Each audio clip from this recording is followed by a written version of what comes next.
তাহলে আমরা দেরি না করে শুরু করে দিই। বিসমিল্লাহ। ক্যামেরার কারণে একটু উপনীত সহ আসতেছে, এখন এই ক্যামেরাটা আপাতত ঠিক করার ব্যবস্থা পাচ্ছি না, তো আপাতত এই জন্য এইভাবে এসে পড়লাম। আচ্ছা, তো আজকে হচ্ছে আমরা ইংলিশ সেকেন্ড পেপার নিয়ে কথাবার্তা বলবো, এদিন ইংলিশ ফার্স্ট পেপার নিয়ে কথাবার্তা হচ্ছে। সবাইকে আবারও স্বাগতম আজকের ক্লাসে, ক্লাস নাম্বার 8। ঠিক আছে, গত 7টা ক্লাস আমাদের আইসিটির একটা ক্লাস হয়েছিল এবং বাংলা ইংলিশ মিলে টোটাল 7টার মতো ক্লাস হয়েছে। ঠিক আছে, 6টার এখানে ইংলিশ একটা, টোটাল 7টা ক্লাস। এখন আমি জাস্ট মানে যেগুলো আমাদের থিওরিটিক্যাল বা কনসেপচুয়াল, ঠিক আছে, সেই কনসেপচুয়াল জিনিসগুলোকে আমি জাস্ট আপনাদের সামনে রিপ্রেজেন্ট করছি। ঠিক আছে, ক্লাসগুলো তোমার সামনে রিপ্রেজেন্ট করছি। এখন হচ্ছে এই ইংলিশ সেকেন্ড পার্টে যেগুলো একটু জানার মতো, যেগুলো একটু বুঝে বুঝে অ্যান্সার করার মতো, সেগুলো আমরা আগে কভার করবো। তারপর যখন English first, English second, Bangla second, এগুলার বুঝে অ্যান্সার করার মতো জিনিসপত্র কভার হয়ে যাবে, তখন দেখা যাবে আমরা রাইটিং এর একটা ডেডিকেটেড ক্লাস নিব। অনেকে একটু মানে কনফিউজ যে রাইটিং এর জন্য কোনো ক্লাস হচ্ছে না, ইংলিশ ফার্স্টে পর আমরা ডিরেক্ট ইংলিশ সেকেন্ডে বললাম। আগে আমরা যেগুলো বুঝে পড়ার মতো সেগুলো আগে শেষ করি, কারণ যেটা আমার মাথায় অলরেডি আছে সেটা যদি আমি লিখতে যাই তখন দেখা যাবে আমাকে জাস্ট একটু ফরম্যাটটা জানতে হবে, আমাকে জাস্ট কিছু কিছু টেকনিক অ্যাপ্লাই করতে হবে। ওইটুকু জানলে আমি আমার মার্ক জাস্ট কয়েকটা টেকনিক অ্যাপ্লাইয়ের মাধ্যমে একদিন প্র্যাকটিস করার মাধ্যমে বাড়ায় ফেলতে পারবো। ঠিক আছে, সো ওইটার জন্য আমার খুব বেশি প্রেশার নেবো বা একদম আগে থেকে অন্য সব বাদ দিয়ে এগুলো করা দরকার। প্রায়োরিটি ওয়াইজ যেটা আমার সমস্যা, যেটা আমার একটু বুঝতে সময় লাগবে, যেটাতে আমার অভ্যস্ত হতে সময় লাগবে, সেটা আমি আগে শেষ করি। তারপর একে একে একে একে সেগুলো শেষ করে দেন, যেগুলো আমি অল্প একটু এফোর্টেই পারবো, অল্প এফোর্টেই যাতে জাস্ট একটু প্র্যাকটিসের মাধ্যমে আমার জিনিসটা সুন্দর হয়ে যাবে, সেগুলো আমি লাস্টে দিয়ে করি। এই জন্য রাইটিং পার্টটা আমি লাস্টে রাখছি, যেটার জন্য আমি আলাদা একটা ক্লাস নিবো ইনশাল্লাহ। সো যাই হোক, ওই ইংলিশ ফার্স্টের পর অনেকদিন ইংলিশ ফার্স্ট পড়ার পর আমরা ভাবলাম যে না, ইংলিশ ফার্স্ট হয়ে গেছে, এবার আসে আমরা ইংলিশ সেকেন্ড শুরু করি। ঠিক আছে, ইংলিশ সেকেন্ডের প্রথম যে জিনিসটা প্রিপোজিশন, এই জিনিসটা নিয়ে সবার কমনলি একটা প্রবলেম যে প্রিপোজিশন, এটা মানে কিভাবে বসবে, কোথায় বসবে, কোনটা অ্যান্সার হবে, এটা নিয়ে বেশ ভালো রকম একটা ঝামেলা কাজ করে আমাদের স্টুডেন্টের মধ্যে। আমি যখন স্টুডেন্ট ছিলাম আমার নিজের মধ্যেও কাজ করতো। এখন এইটা থেকে বাঁচার জন্য দুইটা টেকনিক অ্যাপ্লাই করতে হবে। ঠিক আছে, এই প্রিপোজিশনে ভালো করার জন্য দুইটা জিনিস করতে হবে। প্রিপোজিশন, এখন যে দুইটা কাজ করতে হবে সেই দুইটা কাজ হচ্ছে প্রিপোজিশনের দুইটা ভাগের উপর বিভক্ত, দুইটা ভাগের উপর আগে ডিপেন্ড করে। প্রথম ভাগটা হচ্ছে রুলস বেসড, এটা হচ্ছে আমাদের রুলস বেসড প্রিপোজিশন। এইগুলা প্র্যাকটিসের মাধ্যমে আয়ত্ত করতে হবে। এইগুলা আয়ত্ত করার উপায় হলো হচ্ছে আমাদের প্র্যাকটিস। আর দ্বিতীয় যেটা, সেটা হচ্ছে অ্যাপ্রোপ্রিয়েট প্রিপোজিশন। অ্যাপ্রোপ্রিয়েট প্রিপোজিশন হচ্ছে আমাদের মেইনলি মুখস্থই বেশি, তবে একটু বুঝে মুখস্থ করতে হবে। ঠিক আছে, এটা হচ্ছে আর কি একটু সিলেক্টিভ লার্নিং। সপ্তাহের অ্যাপ্রোপ্রিয়েট প্রিপোজিশন আমাদের ওভাবে পারা যাবে না। সো দেখা যাবে যে যেটা করতে হবে আমাদের অ্যাপ্রোপ্রিয়েট প্রিপোজিশনগুলো যেগুলো দরকার, যেগুলো আসার মতো, সেগুলো মুখস্থ করতে হবে। এবং এইগুলাকে মানে মোটামুটি যদি আমরা এরপর কয়েকটা সলভ করি তখন দেখা যাবে এটাকেও প্র্যাকটিস করি, তখন এটাও মানে মোটামুটি আমাদের আয়ত্তে এসে পড়বে। রুলস বেস যেমন শুধু প্র্যাকটিস, এটা হচ্ছে মেমোরাইজিং প্লাস প্র্যাকটিস। ঠিক আছে, এটা হচ্ছে মেমোরাইজিং প্লাস প্র্যাকটিস, এটা হচ্ছে মেমোরাইজিং প্লাস প্র্যাকটিস। এখানে দুইটা জিনিস একসাথে এন্টার করে। এবং দুই ক্ষেত্রেই প্র্যাকটিসটা কোত্থেকে হবে? দুই ক্ষেত্রে প্র্যাকটিসটা হবে প্রিভিয়াস বোর্ড কোয়েশ্চেন থেকে, কারণ প্রিভিয়াস বোর্ড কোয়েশ্চেন থেকে সরাসরি কমন পাওয়া যাবে না। সরাসরি কমন পাওয়ার সম্ভাবনা খুবই কম, কারণ লাস্ট যে আমরা যদি বোর্ড কোয়েশ্চেনগুলো দেখে প্রতিবার দেখা যাবে যে প্রত্যেকটা বোর্ড কোয়েশ্চেন একবারই আসছে, যেটা একবার আসছে সেটা দ্বিতীয়বার কখনো রিপিট হয়নি। বাট প্রিপোজিশনের ইউজেজগুলা, মানে একটা প্যাসেজের মধ্যে আমরা যখন দেখি প্রিপোজিশন কিভাবে বসছে, সেই সেম ফরম্যাটটা অন্য ভিন্ন একটা প্যাসেজে, অন্য একটা বোর্ডে ভিন্ন একটা প্যাসেজে সেম রুলটাই সেম সেন্টেন্সের মতোই আরেকটা সেম টপিকের সেন্টেন্স রিপিট হয়। তো সেজন্য হচ্ছে বোর্ডগুলো সলভ করলে হয় কি, যে ওই রকম কমন সেন্টেন্সগুলো সম্পর্কে বা কমন মানে কি বলা যায়, কমন টাইপগুলো সম্পর্কে, মনে পড়ছে ওয়ার্ডটা, কমন টাইপগুলো সম্পর্কে খুব ইজিলি ভালো আইডিয়া পাওয়া যায় এবং সেগুলো প্র্যাকটিসের মাধ্যমে আয়ত্ত হয়ে যায়। ওকে, সো কথাবার্তা অনেক হলে শুরু করি। প্রিপোজিশন কি জিনিস? প্রিপোজিশন যদি আমি একটা সংজ্ঞা দিই, যে ওয়ার্ড নাউন বা প্রোনাউনের আগে বসে সেন্টেন্সের সাথে অন্য পদের সাথে সম্পর্ক স্থাপন করে তাকে প্রিপোজিশন বলে। এটাকে মোটা তাকে দুই ভাগে ভাগ করা যায়, রেগুলার প্রিপোজিশন, অ্যাপ্রোপ্রিয়েট প্রিপোজিশন। আচ্ছা, রেগুলার দুই ভাগে ভাগ করা যায় আমি তো বুঝলাম, কিন্তু এই সংজ্ঞাটার মানে কি? এখন এই সংজ্ঞাটার মানে হচ্ছে, যদি আমি একটু ব্ল্যাক স্লাইডে দেখাই, যে যেমন আমি যদি একটা সেন্টেন্স লিখি, he is poor but he is honest. ঠিক আছে, he is poor but he is honest. এখন হি ইজ পোর একটা সেন্টেন্সের অংশ, ক্লজ। আবার যদি আমি হি ইজ অনেস্ট দেখি, এটাও একটা সেন্টেন্সের অংশ, এটাও একটা ক্লজ। এখন এই দুইটা ক্লজকে, এই যে মাঝখানে যে বাট ওয়ার্ডটা কানেক্ট করতেছে, এটাকে আমরা কি বলি? এটাকে আমরা কানেক্টরস বলি না? এই বাট ওয়ার্ডটাকে আমরা কি কানেক্টরস বলি না? যে কানেক্টরস বা কোহেসিভ ডিভাইস বা লিঙ্কার্স, আমরা যেটাকে আরেকটাকে এটা নাম বলি লিঙ্কার্স। তো এই যে কানেক্টরস বা লিঙ্কার্স, এই লিঙ্কার্সদের কাজটা কি? এরা যেটা করে, দুইটা সেন্টেন্সের অংশকে একসাথে সংযুক্ত করে, একসাথে মানে এক অংশের সাথে আরেক অংশকে সংযুক্ত করে। এখন এটা সেন্টেন্সের এক অংশের সাথে আরেক অংশকেও সংযুক্ত হইতে পারে, এটা হচ্ছে যে কোনো ওয়ার্ডের সাথে একটা ওয়ার্ডের অংশকে সংযুক্ত করতে পারে। এই দুইটার আরেকটা খুব আমাদের পরিচিত নাম হচ্ছে কনজাংশন। কনজাংশন এই নামটা মোটামুটি সবাই পরিচিত, কানেক্টরস বা লিঙ্কার্স নিয়ে তো অনেকে প্রবলেম আছে, এটা ক্লাসও হবে ইনশাল্লাহ। সো যেটা নিয়ে কথা বলতেছি কনজাংশন, এই কনজাংশন নিয়ে যে আমাদের কনজাংশন আমরা পড়ছিলাম, পার্টস অফ স্পিচ তো আপনাদের ক্লাসটা নেওয়া হয়নি, কখনো নিলে যদি কখনো আমি পার্টস অফ স্পিচের ক্লাস তোমাদের নেই তখন তোমরা দেখবে যে পার্টস অফ স্পিচ কোনটা কি একদম আমি থরলি ওই ক্লাসে কখনো যদি সুযোগ হয় ইনশাল্লাহ কভার করে দিব। আপাতত পার্টস অফ স্পিচটা দরকার নেই, কারণ পার্টস অফ স্পিচ যেগুলোর মধ্যে দরকার ছিল সেগুলো আমি অলরেডি সলভ করে এসে পড়ছি, ঠিক আছে, ওগুলো আমি অলরেডি যেটুকু বেসিক দরকার সেটুকু দিয়ে দিছি। এখন পার্টস অফ স্পিচ আলাদা করে ভয় পড়ার দরকার নেই, ঠিক আছে, এটা এই লাস্ট মোমেন্টে আমি মনে করি ওর্থ ইট না। শুরুতে একাডেমিকে থাকলে দ্যাটস ওকে, বাট লাস্ট মোমেন্টে দরকার নেই, ওকে, ওটা সমস্যা না। এখন যাই হোক, কনজাংশন যেটা, কনজাংশনের কাজ হচ্ছে দুইটা ওয়ার্ডকে, একটা ওয়ার্ডের সাথে একটা ওয়ার্ডকে কানেক্ট করে, একটা ফ্রেজের সাথে একটা ফ্রেজকে কানেক্ট করে, একটা ক্লজের সাথে একটা ক্লজকে কানেক্ট করে, বা দুইটা সেন্টেন্সকেও সে কানেক্ট করতে পারে, মানে যে কোনো দুইটা অংশকে কানেক্ট করার কাজই করে হচ্ছে আমাদের কনজাংশন। এখন যে কোনো ওয়ার্ডের সাথে যে কোনো ওয়ার্ড, যে কোনো ফ্রেজের সাথে যে কোনো ফ্রেজ কনজাংশন কানেক্ট করবে শুধুমাত্র যখন যে কোনো একটা ওয়ার্ড বা ফ্রেজের সাথে একটা নাউন বা প্রোনাউনকে কানেক্ট করা হবে, একটা নাউন বা প্রোনাউনকে কানেক্ট করা হবে, তখন একমাত্র তখন যে যখন নাউন বা প্রোনাউনকে সেন্টেন্সের কোনো একটা অংশ বা ওয়ার্ড বা ফ্রেজ বা অন্য যে কোনো কিছুর সাথে কানেক্ট করা হবে, তখন এই দুইটার মাঝখানে যেটা বসবে সেটাই হচ্ছে আমাদের প্রিপোজিশন, সেটাই হচ্ছে আমাদের প্রিপোজিশন, ঠিক আছে, সেটাই হচ্ছে আমাদের প্রিপোজিশন।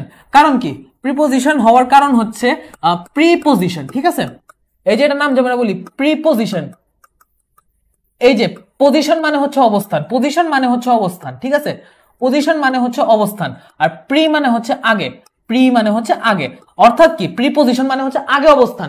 কার আগে অবস্থান? নাউন বা প্রোনাউনের আগে অবস্থান, নাউন বা প্রোনাউনের আগে অবস্থান, ঠিক আছে, নাউন বা প্রোনাউনের আগে অবস্থান।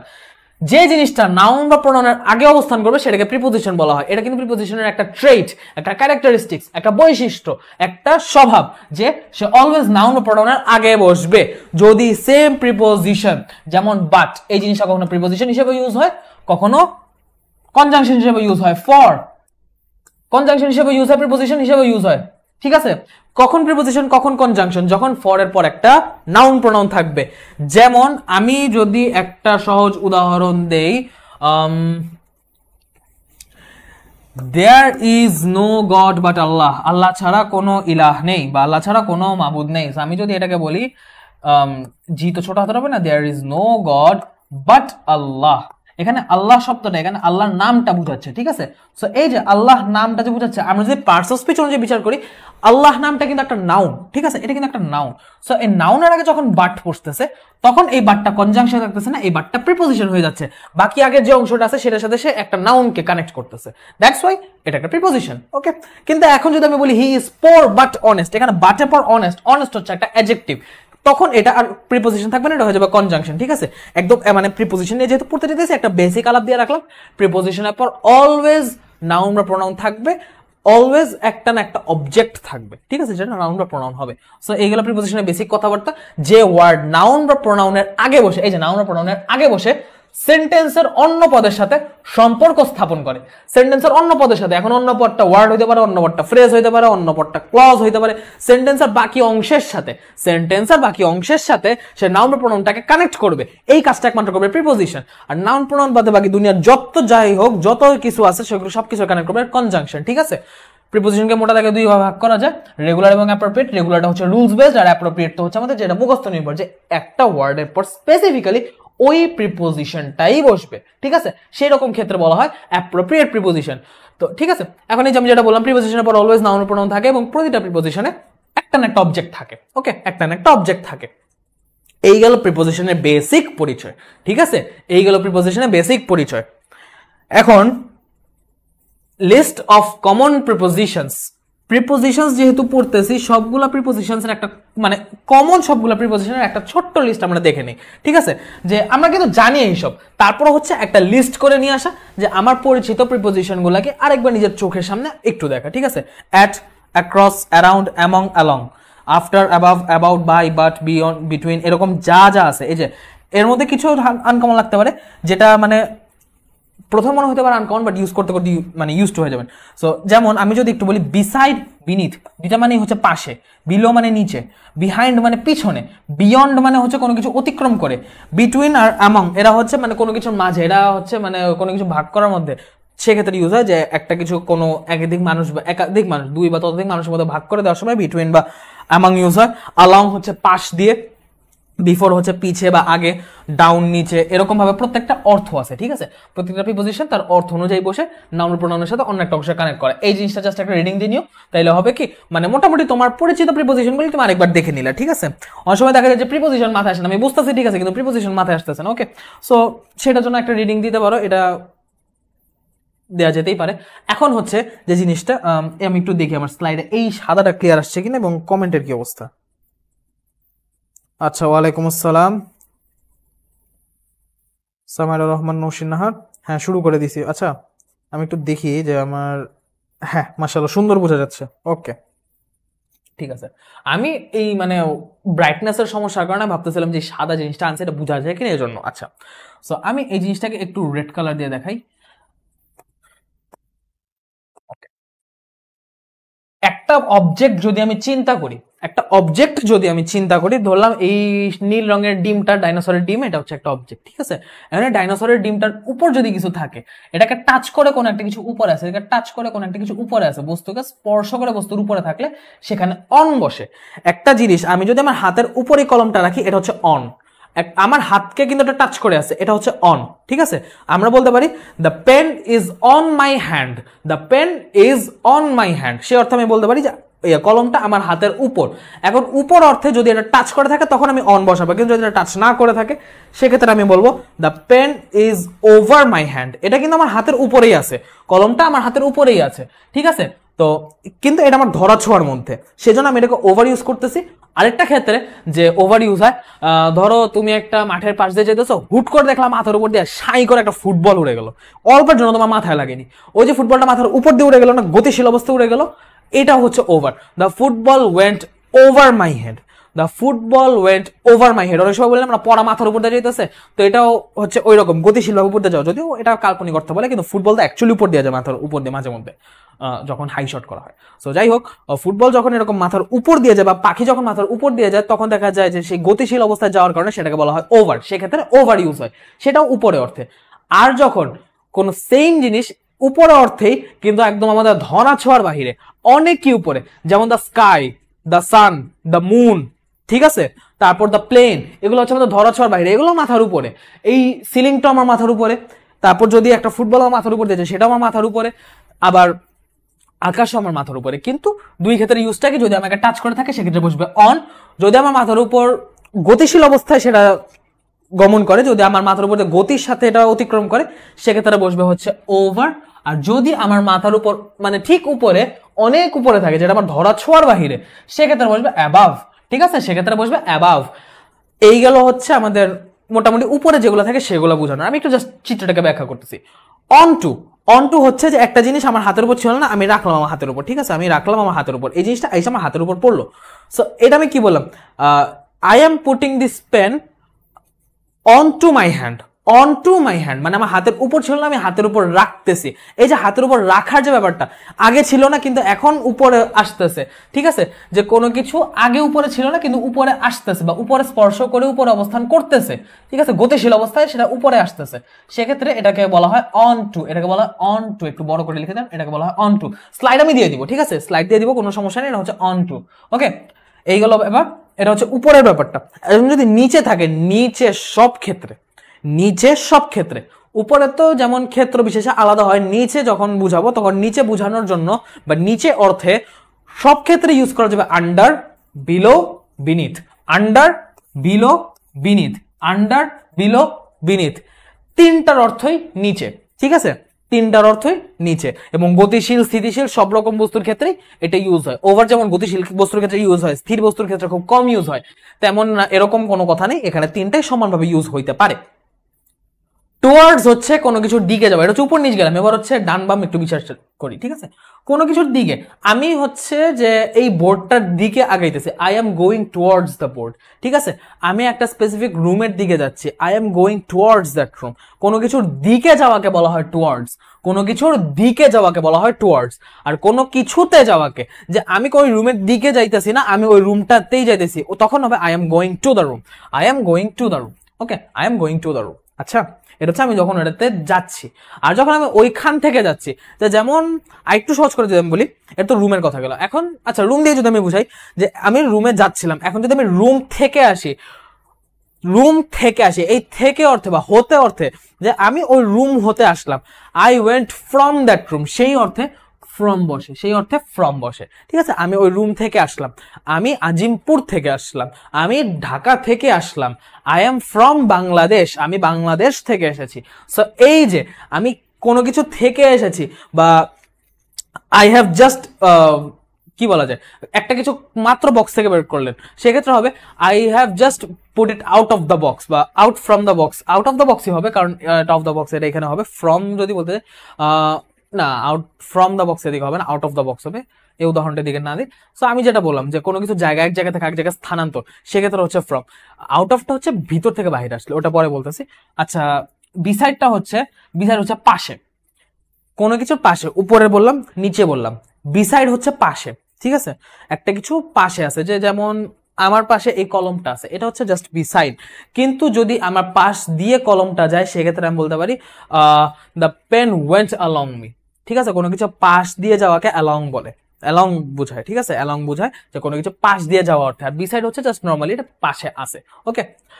টুয়ার্ডস হচ্ছে কোনো কিছুর দিকে যাওয়া, অ্যাওয়ে ফ্রম হচ্ছে কোনো কিছু থেকে দূরে যাওয়া, টুয়ার্ডস হচ্ছে কোনো কিছুর কাছে যাওয়া, আর অ্যাওয়ে ফ্রম হচ্ছে কোনো কিছু থেকে দূরে যাওয়া, ঠিক আছে। এটা হচ্ছে জাস্ট জিনিসটা কিন্তু আমি টাচ করতেছিলাম, বা জিনিসটা ভিতর প্রবেশ করছি না, হচ্ছে আমার ডেস্টিনেশন বোঝাচ্ছি। কিন্তু এখন যদি আমি জিনিসটার ভিতর প্রবেশ করি, বাইরে থেকে আমি ভিতরে প্রবেশ করলাম, যে I am going into the room, আমি একটা রুমের বাইরে ছিলাম, আমি রুমটার ভিতর প্রবেশ করলাম। একটা জিনিস বক্সের বাইরে ছিল, পেনটা বক্সের বাইরে ছিলাম, পেনটাকে বক্সের ভিতর রাখলাম, I am putting this pen into the box, I am going into the room, ঠিক আছে।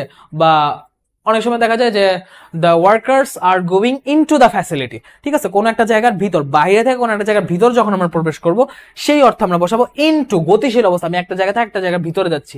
আর এটা যে যখন উল্টা হবে, যে আমি একটা জায়গার ভিতরে না গিয়ে আমি ভিতর থেকে বাইরে যাচ্ছি, তখন বসবে আউট অফ। যেমন যে বললাম আউট অফ দ্য বক্স, কোনো কিছু বক্স থেকে বের করে, এটা ফ্রম হবে না, আউট অফ দ্য বক্স হবে। এই যে আউট অফ, ইনটু, এটা কিন্তু কাইন্ড অফ অ্যাপ্রোপ্রিয়েট প্রিপোজিশনের মতো, কারণ আউটের পর অফই বসবে, আউটের পর কখনোই ফ্রম বসতে পারে না, ওকে। তো যখন আমি একটা কিছুর বাহির থেকে ভিতরে ঢুকবো, তখন সেটা হবে ইনটু, আর যখন আমি ভিতর থেকে বাহিরে যাব, তখন সেটা হবে আউট অফ, ওকে। এই তো গেল একটা জিনিস। কিন্তু যদি এমন হয় আমি জিনিসটার ভিতর দিয়ে এমন ভাবে গেছি যে এক পাশ দিয়ে ঢুকছি, আরেক পাশ দিয়ে বের হয়েছি, সেই ক্ষেত্রে থ্রু অ্যাক্রস বসবে। অ্যালংটা তো পাশ দিয়ে যাওয়া, ঠিক আছে, অ্যালংটা তো পাশ দিয়ে যাবে, অ্যালংটা তো বললাম, কিন্তু থ্রু বসবে আর অ্যাক্রস বসবে যখন এক দিক দিয়ে এসে আরেক দিক দিয়ে বের হয়ে যাবে, এক দিক দিয়ে প্রবেশ করে আরেক দিক দিয়ে বের হবে, সেটাকে বলা হয় থ্রু বা অ্যাক্রস। কিন্তু থ্রুটা বসে হচ্ছে 3D অবজেক্টের ক্ষেত্রে, আর অ্যাক্রসটা বসে 2D অবজেক্টের ক্ষেত্রে। আর এই যে ডাইনোসর এত বড় ডিমটা দিয়ে এত কিছু ব্যাখ্যা করলাম, এটার ভিতরে কোনো কিছু ভিতরে যখন কিছু থাকবে, তখন সেটাকে আমরা in, within, inside of, at এগুলোতে প্রকাশ করতে পারি। আমি জাস্ট চিত্রটা ব্যাখ্যা করলাম, ঠিক আছে। এই প্রত্যেকটার উদাহরণ আমি দিব। চিত্রটা মোটামুটি ক্লিয়ার কিনা একটু জানো আমাকে, চিত্রটা জাস্ট মোটামুটি ক্লিয়ার কিনা এটা একটু আমাকে জানো, ঠিক আছে। চিত্রটা মোটামুটি ক্লিয়ার কিনা এইটুকু জাস্ট আমাকে জানো। আমি এটুকু ব্যাখ্যা করছি, প্রত্যেকটার উদাহরণ দিয়ে আমি এই পাশে আবার লিখে দেখাবো, ঠিক আছে। জিনিসগুলো আবার রিপিট হবে, কারণ এগুলো থেকে দেখা যায় অর্থ অনুযায়ী কোশ্চেন আসে। সো এগুলো রিপিট করতে আমার কোনো সমস্যা না, আমি দেখা যায় জিনিসগুলো 2 বার 3 বার দেখলে তোমাদের মাথাতেও সুন্দরভাবে বসে যাবে। সো আমাকে জানো মোটামুটি চিত্রটা ক্লিয়ার কিনা, ওকে। একটু জানাও তো চিত্রটি তো সব ক্লিয়ার?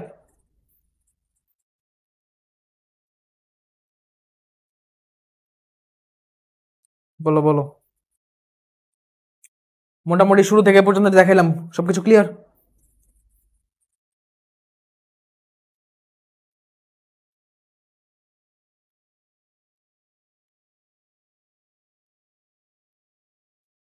আচ্ছা, ক্লিয়ার। কাশপিয়া স্নেহা মাহমুদা সুলতানা বলছে ক্লিয়ার, আমাদের রেগুলার স্টুডেন্ট। আচ্ছা, হ্যাঁ ক্লিয়ার, ওকে, ঠিক আছে। এবার আসি আমরা উদাহরণগুলো, ওকে। এবার আমরা উদাহরণগুলোয় আসি। উদাহরণগুলো যদি আমি দেখি, ওই যে আমি বললাম না উপরে, এখন যদি উপর অর্থে এমন বুঝায়, এখন যদি উপরটা এমন অর্থে হয় যে আমার কোনো একটা কিছু উপরে টাচ করে আছে, যেটা আমি বললাম যে একটা কিছু উপরে অর্থ আমি ইউজ করবো। এখন উপরে অর্থ আমি ইউজ করলাম যে একটা জিনিস যখন উপরে টাচ করে থাকবে, একটা জিনিস যখন কোন আরেকটা বস্তু, একটা বস্তু যখন আরেকটা বস্তুর উপরে থাকবে, এবং সে উপরে বলতে সেটা অনেক উপরে বা এমন কোনো কিছু না, একটার সাথে একটা টাচ করে আছে, একটার সাথে একটা স্পর্শ করে আছে, সেক্ষেত্রে আমি অন ইউজ করবো। The book is on the table, বইটা টেবিলের উপর আছে, ঠিক আছে, বইটা টেবিলের উপর আছে। তো এই যে টেবিল, এই টেবিলের সাথে কিন্তু বুকটা টাচ করা অবস্থায় আছে। ওকে, সো এটা অন বসছে, ঠিক আছে, এখানে অনই বসবে। এখন আচ্ছা, একটা জিনিস আমি ছোট্ট করে বলি, আমি বলছিলাম না প্রিপোজিশন নাউন বা প্রোনাউনের আগে বসে। এখানে দেখো টেবিল কিন্তু একটা নাউন, দাটা হচ্ছে জাস্ট একটা আর্টিকেল। এখানে আর্টিকেল বলে নেগলিজিবল, আর্টিকেল বসলেও কোনো সমস্যা নেই। আর্টিকেল প্রিপোজিশন আর নাউনের মাঝখানে আর্টিকেল বসতে পারে, ঠিক আছে। তো এই আর্টিকেলটা যদি আমি বাদ দিই তাহলে কিন্তু, বা আর্টিকেলটা যদি আমি ওভাবে মানে নেগলেক্ট করি, তাহলে কিন্তু আমি বলতে পারি যে অনটা টেবল অংশটাকে, এই যে টেবল নাউনটাকে এই দ্য বুক ইজ এই অংশটার সাথে অন প্রিপোজিশনটা যুক্ত করতেছে, ঠিক আছে। টেবল একটা নাউন এবং এটাকে অন যুক্ত করতেছে এই অংশটার সাথে, দ্যাটস ওয়াই অন হচ্ছে একটা প্রিপোজিশন। যে বেসিকটা পড়লাম আমি সেই বেসিকটা আবার একটু দেখাই দিলাম। ওকে, গেল।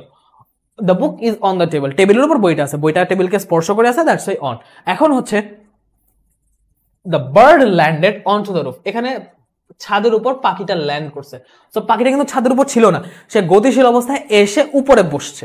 সে অন অবস্থায় ছিল না, কিন্তু সে গতিশীল অবস্থায় এসে উপরে না থাকা অবস্থায় এসে উপরে বসছে। উপরে ছিল না কিন্তু উড়ে আসছে, গতিশীল অবস্থায় আসছে, উপরে বসছে। এইরকম অবস্থায় এটাকে বলা হয় on to. The bird landed on to the roof. যদি এমন হয় যারা আগে থেকে রাখা ছিল, যেমন বইটা আগে থেকেই রাখা ছিল, সেক্ষেত্রে ঠিক আছে। কিন্তু যদি এমন হয় যে ওই যে পাখিটার মতো উপর থেকে এসে তারপর রাখা হইলো, সেক্ষেত্রে ইউজ হবে অন টু। যদি এমন হয় অ্যাবাভ, যে একদম ধরা ছোঁয়ার বাহিরে, অ্যাবাভ কখন বসে, যখন একদম ধরা ছোঁয়ার বাহিরে ঠিক উপরে থাকে, অনেক উপরে থাকে। The plane, the sun, the moon, the sky, এগুলো আমরা টাচ করতে পারি না, এগুলো আমাদের মাথার অনেক উপরে। ওকে, এইগুলাকে বলা হয়, এইগুলোর ক্ষেত্রে আমরা ইউজ করি অ্যাবাভ।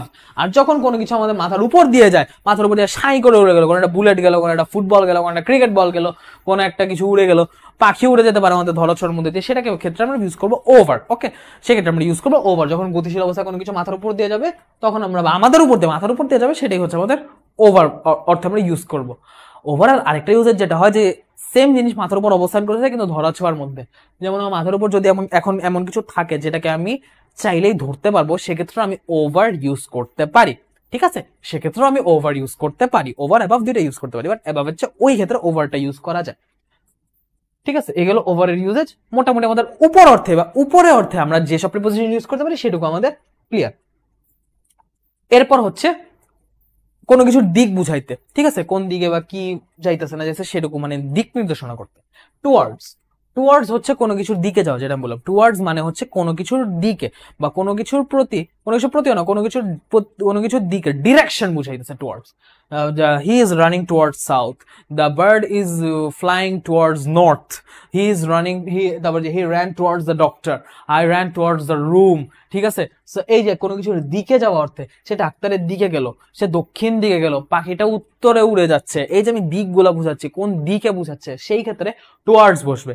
কিন্তু যদি আমি দিক না বুঝাই, ডিরেক্ট গন্তব্য বুঝাই, টুয়ার্ডস হচ্ছে ডিরেকশন, আর টু বা ফ্রম হচ্ছে ডেস্টিনেশন, ঠিক আছে। টু বা ফ্রম হচ্ছে ডেস্টিনেশন, টুয়ার্ডস হচ্ছে ডিরেকশন বুঝায়, টুয়ার্ডস হচ্ছে ডিরেকশন বুঝায়, টুয়ার্ডস হচ্ছে ডিরেকশন বুঝায়, আর টু বা ফ্রম হচ্ছে আমাদের ডেস্টিনেশন বোঝায়, ঠিক আছে। ডেস্টিনেশন বোঝায়, ডেস্টিনেশন বা স্পেসিফিক প্লেস, ঠিক আছে। ডেস্টিনেশন না বলে আমি বলতে পারি যে এর ডলার চিহ্ন হয়ে গেছে।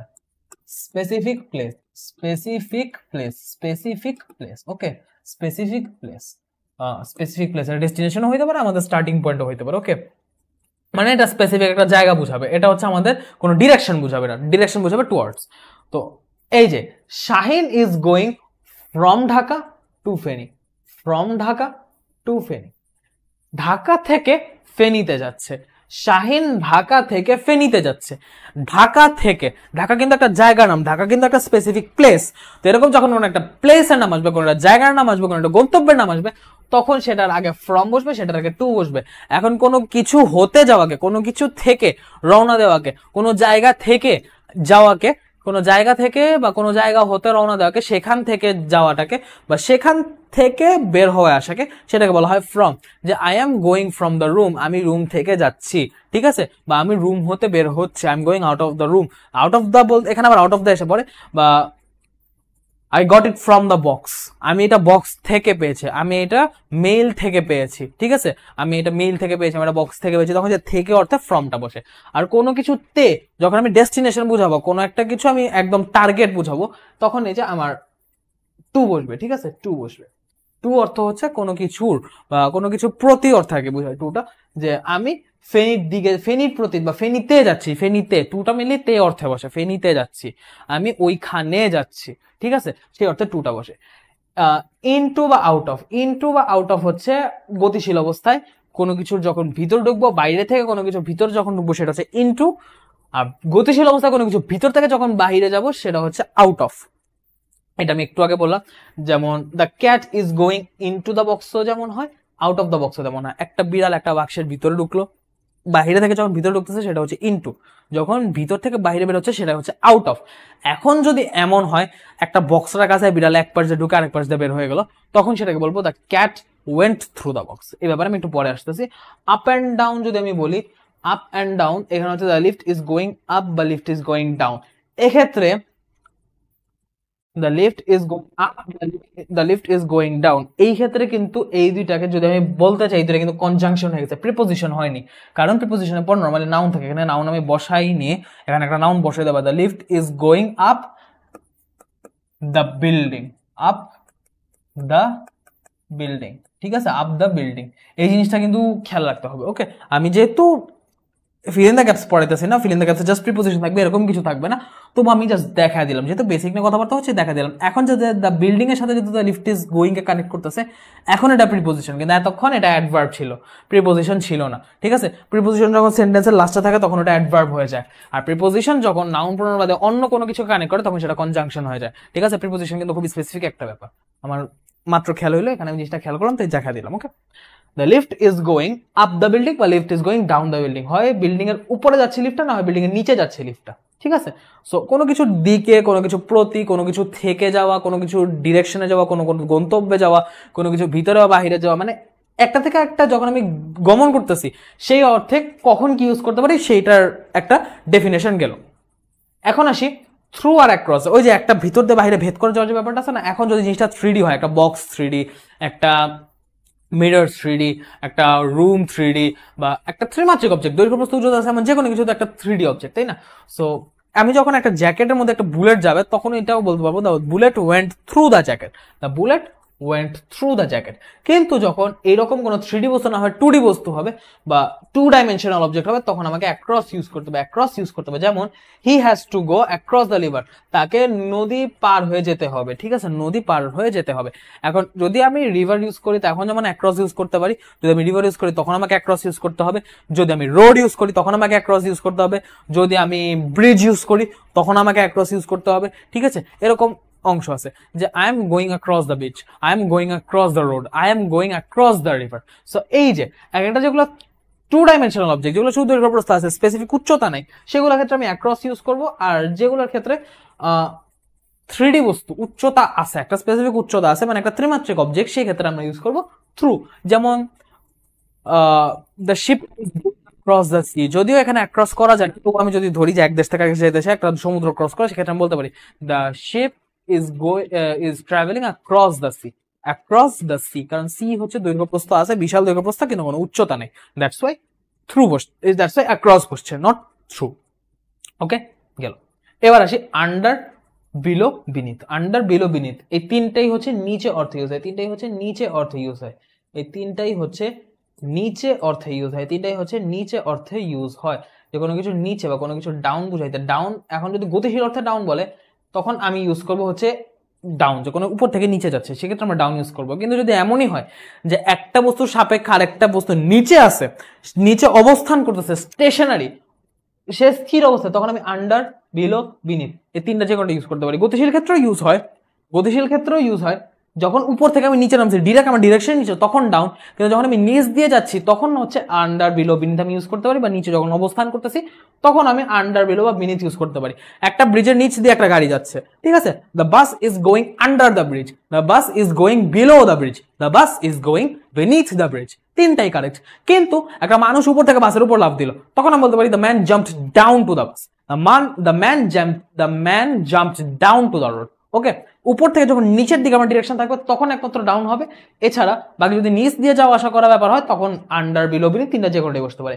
বিসাইড মানে হচ্ছে পাশে, বিসাইড মানে হচ্ছে পাশে, বিসাইড মানে হচ্ছে পাশে। His farm is beside the river, তার খামারটা নদীর পাশে, নদীর ঠিক পাশেই হচ্ছে তার খামারটা, ডান পাশে বাম পাশে যে কোনো পাশে হইতে পারে, পাশে হচ্ছে বিসাইড অর্থে ইউজ হয়। অ্যারাউন্ড হচ্ছে চারিদিকে, we walked around the lake, একটা সুন্দর লেক আছে চারদিক লেক, যেমন ধানমন্ডি লেক, তো ধানমন্ডি লেকের চারদিকে তুমি ঘুরে আসলা, সেটা হচ্ছে we walked around the lake. বন্ধু বান্ধব নিয়ে ঘুরে আসার পর সেটা কি বলতে পারো, we walked around the lake. Okay, so এই গেল বিসাইড আর অ্যারাউন্ডের ব্যাপার। এখন যদি আমি একটু এক্সট্রা করে বিটুইন আর অ্যামং এর কথাটাও বলি, বিটুইন আর অ্যামং এই দুটা ব্যাপারে যদি আমি একটু বলি, এই দুটা ইউজ হয় হচ্ছে কোনো কিছুর মধ্যে মানে ডিস্ট্রিবিউট করে দেওয়া, কোনো কিছুর মধ্যে ভাগ করে দেওয়ার অর্থে ইউজ হয়, ঠিক আছে, কোনো কিছুর মধ্যে। তো যখন এটা তুলনা অর্থে, যখন এটা তুলনা অর্থে ইউজ হয়, তুলনাও না, এটা হচ্ছে একাধিক মানুষের মধ্যে বুঝাতে, ঠিক আছে, একাধিকের মধ্যে বুঝাতে, একাধিকের মধ্যে বুঝাতে ইউজ হয়, ঠিক আছে, একাধিকের মধ্যে বুঝাইতে ইউজ হয় মেইনলি এই বিটুইন আর অ্যামং। কিন্তু এখানে দুইটার মধ্যে পার্থক্যটা হচ্ছে বিটুইন হচ্ছে মাত্র দুইজনের ক্ষেত্রে বা দুইটা বস্তুর ক্ষেত্রে ইউজ হয়, আর অ্যামং হচ্ছে দুইয়ের বেশি যত সংখ্যা আছে সবগুলোর ক্ষেত্রে ইউজ হয়। 2 প্লাস যত মানে 3 4 5 6 করে ডট ডট ডট করে যত দূর যাওয়া যায় অসংখ্য পর্যন্ত অ্যামং ইউজ হয়, ঠিক আছে। যেমন the farmer is distributing his wealth among his sons, among his sons, একটা চাষি তার সম্পত্তিগুলো তার ছেলেদের মধ্যে ভাগ করে দিচ্ছে, সেক্ষেত্রে আমরা বলতে পারি among his sons। তারপর যেমন বলতে পারি some among these mangoes very few of them are fresh, অল্প কিছু এখানে যতগুলো আম আছে তার মধ্যে খুবই কম আম আছে যেগুলো ফ্রেশ, ঠিক আছে। তো যখন আমি একাধিক অর্থে বুঝাবো, দুইয়ের বেশি অর্থে বুঝাবো, তখন হচ্ছে আমার অ্যামং। আর যখন আমি দুইজনকে স্পেসিফিক বুঝাবো তখন হচ্ছে বিটুইন। কিন্তু একাধিকের মধ্যে বুঝাইতে এইগুলো ইউজ হয়, ঠিক আছে।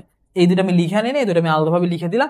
সো প্রিপোজিশনের বেসিক মোটামুটি ক্লিয়ার কিনা আমাকে একটু জানো। আমি অ্যাট, অন, ইন এগুলো একটু মানে আরো কিছু স্পেসিফিক, এটা হচ্ছে আমাদের কমন, কি বলা যায়, এটা হচ্ছে আমাদের কমন যে অর্থ অনুযায়ী যে আমরা বসাই না, এটা হচ্ছে অর্থ অনুযায়ী যখন আমরা একটা প্রিপোজিশন বসাবো তখন হচ্ছে এইভাবে বসবে। আর অর্থ সেম হওয়া সত্ত্বেও যে কিছু ছোট ছোট ছোট ছোট ভ্যারাইটি হয়, সেই ভ্যারাইটিগুলো যদি আমি আলোচনা করি তখন প্রিপোজিশন কেমন হবে এটা আমি এখন দেখাবো। এই পর্যন্ত কি সবাই ক্লিয়ার? অ্যাপ্রোপ্রিয়েট প্রিপোজিশন কি পড়াবেন ভাই? হ্যাঁ ইনশাল্লাহ পড়াবো, সব পড়াবো না, বাট আমি অ্যাপ্রোপ্রিয়েট প্রিপোজিশন কিছু দেখায় দিব এবং অ্যাপ্রোপ্রিয়েট প্রিপোজিশন কিভাবে তুমি পড়তে পারো সেটার একটা টেকনিক দেখায় দিব, ঠিক আছে। ইজিলি কিভাবে অনেকগুলো অ্যাপ্রোপ্রিয়েট প্রিপোজিশন একসাথে মুখস্থ করতে পারো আমি সেই টেকনিকটা দেখায় দিব। ক্লাসের শেষের অংশে ওটুকু আছে। আজকে বোর্ড কোয়েশ্চেনও নিয়ে আসছি, অ্যাপ্রোপ্রিয়েটও নিয়ে আসছি, রেগুলার আমাদের রুলস বেসডও নিয়ে আসছি, সবই হবে ইনশাল্লাহ। আজকের ফুল ক্লাসটা আমি ইনশাল্লাহ আগা করে সব কভার করা দিব, বলছিলাম না একদম ইনশাল্লাহ সব কভার হবে ইনশাল্লাহ। আস্তে আস্তে দেখো সব কভার হবে। ঠিক মতো দেখতে পাচ্ছ না? কোন জায়গাটা দেখতে পাচ্ছ না?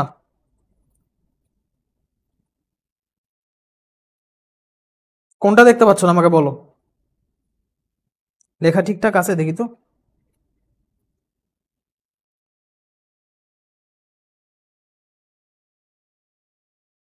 আমার এখানে সবকিছু, আমার এখানে তো সবকিছু ক্লিয়ার, আমার এখানে তো সবকিছু ক্লিয়ার দেখা যাচ্ছে। এই যে কাশফিয়া, স্নেহা, মাহমুদা সুলতানা, ফরিদা বেগম, রফিকুল ইসলাম সবাই বলতেছে ক্লিয়ার। সো আমরা আগাই। এখন কোন একটা কিছুর ভিতরে অর্থে তো আমরা বললাম যে অ্যাট বা ইন বসে এবং কোনো কিছুর উপরে অর্থে অন বসে, কিন্তু এই ইউজগুলো বাদেও নর্মালি অ্যাট, অন, ইন এই তিনটার আরো কিছু স্পেসিফিক ইউজ আছে। যেমন যদি আমি স্থান এবং সময়ের পূর্বে বসাই, এই তিনটাই স্থান এবং সময়ের পূর্বে বসে, কিন্তু এই পিরামিডটার অর্থ হচ্ছে পিরামিডের সবচেয়ে ছোট অংশটার উপর হচ্ছে অ্যাট বসছে, তারপরে মাঝামাঝি যে বড় অংশ সেটার মধ্যে অন এবং সবচেয়ে বড় অংশটা জুড়ে আছে ইন। এর অর্থ কি? যখন কোনো স্থান খুব ছোট হবে, এই ট্রায়াঙ্গেলের সবচেয়ে ছোট অংশটার মতো, যখন এরকম কোনো ছোট একটা স্থান বা ছোট একটা সময়কে আমি বুঝাবো তখন বসবে অ্যাট।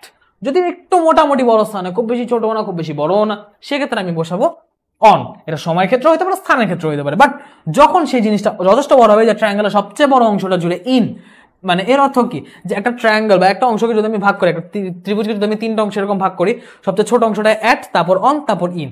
এর অর্থ হচ্ছে যদি আমি স্থানের সাইজ বা সময়ের পরিমাণ অর্থে বিচার করি, সবচেয়ে কম যেটা পরিমাণে সেটার আগে বসবে অ্যাট, সবচেয়ে বেশি যেটা পরিমাণে সেটার আগে বসবে ইন, আর যেটা বেশিও না যেটা কমও না সেটার ক্ষেত্রে বসবে অন।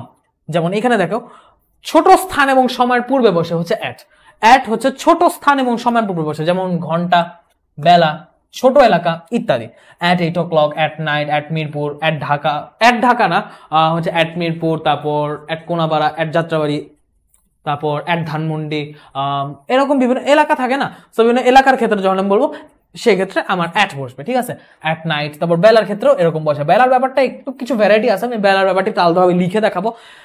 কিছু বেলার ক্ষেত্রে অ্যাট, কিছু বেলার আগে অ্যাট বসে, কিছু বেলার আগে ইন বসে, সেই জিনিসটা আমি আলাদাভাবে লিখে দেখাবো। আচ্ছা, আমি যখন কোনো কিছু আলাদাভাবে স্লাইড নিয়ে ব্ল্যাক স্লাইডে লিখে দেখাবো, তোমাদের কাছে আমার রিকোয়েস্ট থাকবে সেই লেখাটা তোমরা নিজেরা খাতায় বা কিছুতে লিখে নিবা, ওকে? কারণ ওই যে আমি ব্ল্যাক স্লাইডে যেটা লেখাই, এটা একমাত্র যারা ক্লাস করছে তারাই পাবে, এটা কিন্তু স্লাইড পিডিএফেও থাকে না। পাওয়ার পয়েন্টে যখন আমি টেম্পোরারি ব্ল্যাক স্লাইড নিব, আমি টেম্পোরারি স্লাইডটা অফ করার সাথে সাথে ওইটা চলে যাবে, ওকে? জাস্ট ইনস্ট্যান্ট দেখানোর জন্য ওটা দেখানো, কিন্তু ওই স্লাইডটা সেভ থাকে না। সো যখন আমি ব্ল্যাক স্লাইডে কিছু লিখবো, তোমরা ওটা লিখে রেখো খাতার মধ্যে, না হলে হারা যাবে। অন হচ্ছে মোটামুটি বড় স্থান, মোটামুটি বড় সময়ের পূর্বে বসে। মোটামুটি বড় স্থান, মোটামুটি বড় সময় পূর্বে, যেমন বার, দিন, তারিখ, রাস্তা। হ্যাঁ, এখানে রাস্তাটা হচ্ছে একটু ইম্পর্টেন্ট, রাস্তার আগে অন বসে, সেটা আমরা জানলাম। যে কোনো একটা বারের আগে, দিনের আগে, তারিখের, যেমন ঘন্টা, বেলা, মিনিটের আগে আমি অ্যাড বসে দিচ্ছি, কিন্তু কোনো একটা বারের আগে অন সানডে, অন মানডে। আজকে ক্লাস হচ্ছে on Thursday, today's class is going on Thursday, tomorrow's class will be held on Friday, ঠিক আছে? তারপর যদি আমি তারিখ বলি অন 18th মে, ঠিক আছে, একটা তারিখ আমি বললাম অন 18th মে, ঠিক আছে? আজকের তারিখ কত? অন 6th জুন, ঠিক আছে, অন 6th জুন। বা কোন একটা আমি রোড বললাম অন বেলি রোড, এই রোডটা মোটামুটি অনেকেই চিনা, আশা করি না চেনা কোনো কারণ নেই, অন বেলি রোড। যখন আমি একটা রোড বলতেছি অন বেলি রোড, তারপর হচ্ছে on Mirpur road, on Chittagong road, ঠিক আছে? এরকম যখন আমি রোডের নাম বলতেছি, তখন হচ্ছে অন, এই সেই রোডের নামের আগে অন বসে, তারিখের নামের আগে অন বসে। বারের নাম যখন কোনো একটা বার বলবো, সেটার নামের আগে অন বসবে। কিন্তু এখন আমি যদি বার, দিন, তারিখ না বলে একটা মাসের নাম বলি, একটা বছরের নাম বলি, একটা শতাব্দীর নাম, একটা যুগের নাম, মানে সময় পরিধিটা আরো বড় হয়ে গেল, সবচেয়ে বড় স্কেলে আমি চলে গেলাম, সেই বিগেস্ট স্কেলে, বড় স্থান এবং বড় সময়ের পূর্বে আমার ইন বসবে। যেমন আমরা কিন্তু বলি না অ্যাট ওয়ার্ল্ড, আমরা বলি না অন ওয়ার্ল্ড, আমরা বলি ইন দ্য ওয়ার্ল্ড, ঠিক আছে? আমরা বলি ইন দ্য ওয়ার্ল্ড, পৃথিবীর মধ্যে, আমরা বলি ইন দ্য ওয়ার্ল্ড। সো পৃথিবী একটা বড় জিনিস, সাল একটা বড় জিনিস, একটা বড় সময়। In 2024, in July, in Dhaka, in Poland, দেশের আগে, শহরের আগে, মাসের আগে, দেশের আগে ইন বসতেছে। সো সময়টা যখন সবচেয়ে বড় হচ্ছে, তখন আমরা ইন, মোটামুটি এভারেজ লেভেলে বড় হইলে আমরা অন, আর যখন একদমই ছোট সেক্ষেত্রে আমরা অ্যাট বসে। এই জন্য একটা ট্রায়াঙ্গেল আমরা এটা মনে রাখি, ট্রায়াঙ্গেলটাকে তিনটা ভাগ করলে নিচে সবচেয়ে বড় অংশটা ইন, মাঝের অংশটা অন এবং সবচেয়ে ছোট অংশটা অ্যাট বসে। আমরা মনে রাখি যে ছোট অংশটা অ্যাট বসছে, মানে সব ছোট কিছুর আগে অ্যাট বসবে। মাঝারি অংশটা অন বসছে, মানে সব মাঝারি বা মাঝারি সাইজের অংশের আগে অন বসবে। আর সবচেয়ে বড় অংশটা আমরা ইন লেখছি, মানে সবচেয়ে বড় যা যা স্থান সময় আছে সেগুলোর আগে ইন বসবে। গেল। এরপর হচ্ছে বাই বা উইথ। আচ্ছা, বাই বা উইথে আসার আগে আমি একটু অ্যাট বা ইনের একটা জিনিস লেখা দিতে চাই, যে কিছু বেলা আছে যেগুলোর আগে অ্যাট বসে, কিছু বেলা আছে যেগুলোর আগে ইন বসে। সেই জিনিসটাকে আমি লিখতে পারি। আমাদের আমরা জাস্ট একটা ফ্লো চার্ট করবো, একদম সকাল থেকে রাত পর্যন্ত, একদম সকাল থেকে রাত পর্যন্ত যদি আমি এই ফ্লোতে আগাই, তাহলে এটাকে আমি এখন লিখবো, ঠিক আছে? এটাকে আমি এখন লিখবো। প্রথমে আমি লিখবো অ্যাট, তারপর ইন, তারপর আবার at, at in, at in, at in, at. Okay, এখন যে at in, at in, at, একটা আবার একটা সিরিয়ালি। তো আমি যখন সকাল থেকে রাত আস্তে আস্তে গ্র্যাজুয়ালি যাব, দিনের শুরু থেকে শেষ পর্যন্ত আমি যখন যাব, তখন একটা বেলার আগে অ্যাট বসবে, একটা বেলার আগে ইন বসবে। কোনটার আগে কি বসবে এবার আমি দেখা দেই। যদি আমি একদম ভোর থেকে শুরু করি, ডন, তখন বসবে অ্যাট, অ্যাট ডন। যদি আমি বলি মর্নিং, ডনের পর সকাল থেকে মর্নিং হয়ে গেল, তখন আমি বলবো ইন দ্য মর্নিং। মর্নিং গেল, মর্নিং এর পর কি আসে? সকালে পর আসে দুপুর, একদম ভোর থেকে সকাল হইলো, সকাল থেকে যখন দুপুর হবে তখন আমি বসবো অ্যাট। ভোর হয়ে সকাল হয়ে দুপুর হয়ে গেল, এখন দুপুর ঘরে বিকাল আসবে, বিকাল যখন আসবে তখন আমি বলবো in the afternoon. In the afternoon, not at afternoon, এটা হবে ইন দ্য আফটারনুন। আফটারনুনের পর কি হবে? আফটারনুনের পর সন্ধ্যা আসবে, সন্ধ্যা আসার আগে কি হবে? একটা মানে কি বলা যায় যে সন্ধ্যা তো ইভিনিং, কিন্তু সন্ধ্যার আগে যেটা হয় সূর্য ডুবে, ডন তো হচ্ছে সূর্যোদয়, ডন তো হচ্ছে সূর্যোদয়, ঠিক আছে? ডন এন্ড ডাস্ক। সো ডন হচ্ছে সূর্যোদয়, যেহেতু আমি সূর্যোদয় উল্লেখ করছি, আমি সূর্যাস্তটাও আমাকে উল্লেখ করতে হবে। সো আমি যখন সূর্যাস্তের কথা বলবো ডাস্ক, তখন এই ডাস্কের আগে অ্যাট বসবে, ডন এবং ডাস্কের আগে অ্যাট বসবে। ওকে, এটার আগে অ্যাট বসবে। ডন হচ্ছে সূর্যাস্তের যে বেলাটা সেটাকে বোঝায়, আর যখন সূর্যাস্ত হয়ে যাবে তখন হবে সন্ধ্যা, তখন বসবে ইন। প্রথমটা অ্যাট বসে, তারপর এটা ইন বসবে, ইন দ্য ইভিনিং। আর ইভিনিং গড়া যখন রাত এসে পড়বে, তখন এটা হয়ে যাবে অ্যাট নাইট। তো শুরুতে অ্যাট দিয়ে শুরু হবে, তারপর অ্যাট ইন, এভাবে সাইকেল হয়ে থাকবে জিনিসটা, এবং দিনটা এভাবে সকাল থেকে রাত পর্যন্ত আগাতে থাকবে। যাদের বেলা নিয়ে সমস্যা আছে, কোন বেলার আগে অ্যাট বসবে, কোন বেলার আগে ইন বসবে, তারা এটা লিখে ফেলো, আর আজান পর্যন্ত আমি একটু ক্লাসটা অফ রাখতেছি, তোমরা তখন এটা লিখো, ঠিক আছে? তারপর আমি বাকিটুকুতে যাচ্ছি। এমনি জিনিসটা বুঝছো কিনা একটু বললো তো কমেন্টে, জিনিসটা বোঝা গেছে কিনা, ক্লাসটা তোমরা বুঝতেছো কিনা?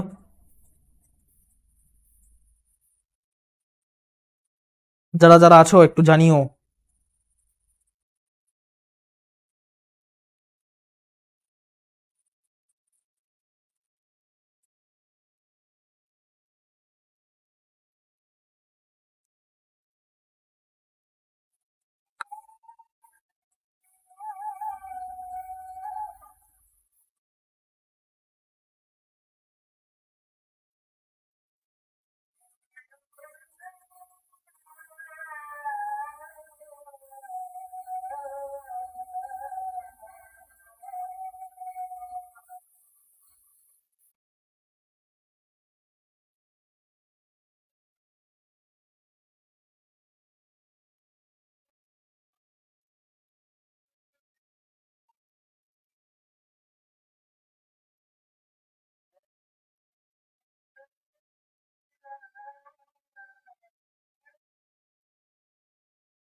আচ্ছা ঠিক আছে, আমাদের আজান শেষ, কাশফি আসনেহা জানিয়েছে ক্লিয়ার।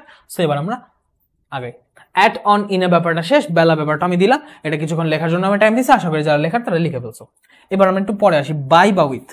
আমরা কিন্তু বাই বা উইথ মানে সাথে, কোনো কিছু সাথে একটা কিছু থাকলে আমরা কিন্তু উইথ অর্থ ইউজ করি, বাট বাই বা উইথের আরো একটা অর্থ বা আরো কিছু স্পেসিফিক ইউজেস থাকে। যেমন যখন একটা কাজ সংঘটিত হবে, যখন একটা কাজ ঘটে যাবে, একটা ঘটনা ঘটবে, তখন সেই ঘটনা বা কাজটা কিভাবে করে সেটা বোঝাতে বাই বসে, আর কাজটা কি দিয়ে করে সেটা বোঝাতে উইথ বসে, ঠিক আছে?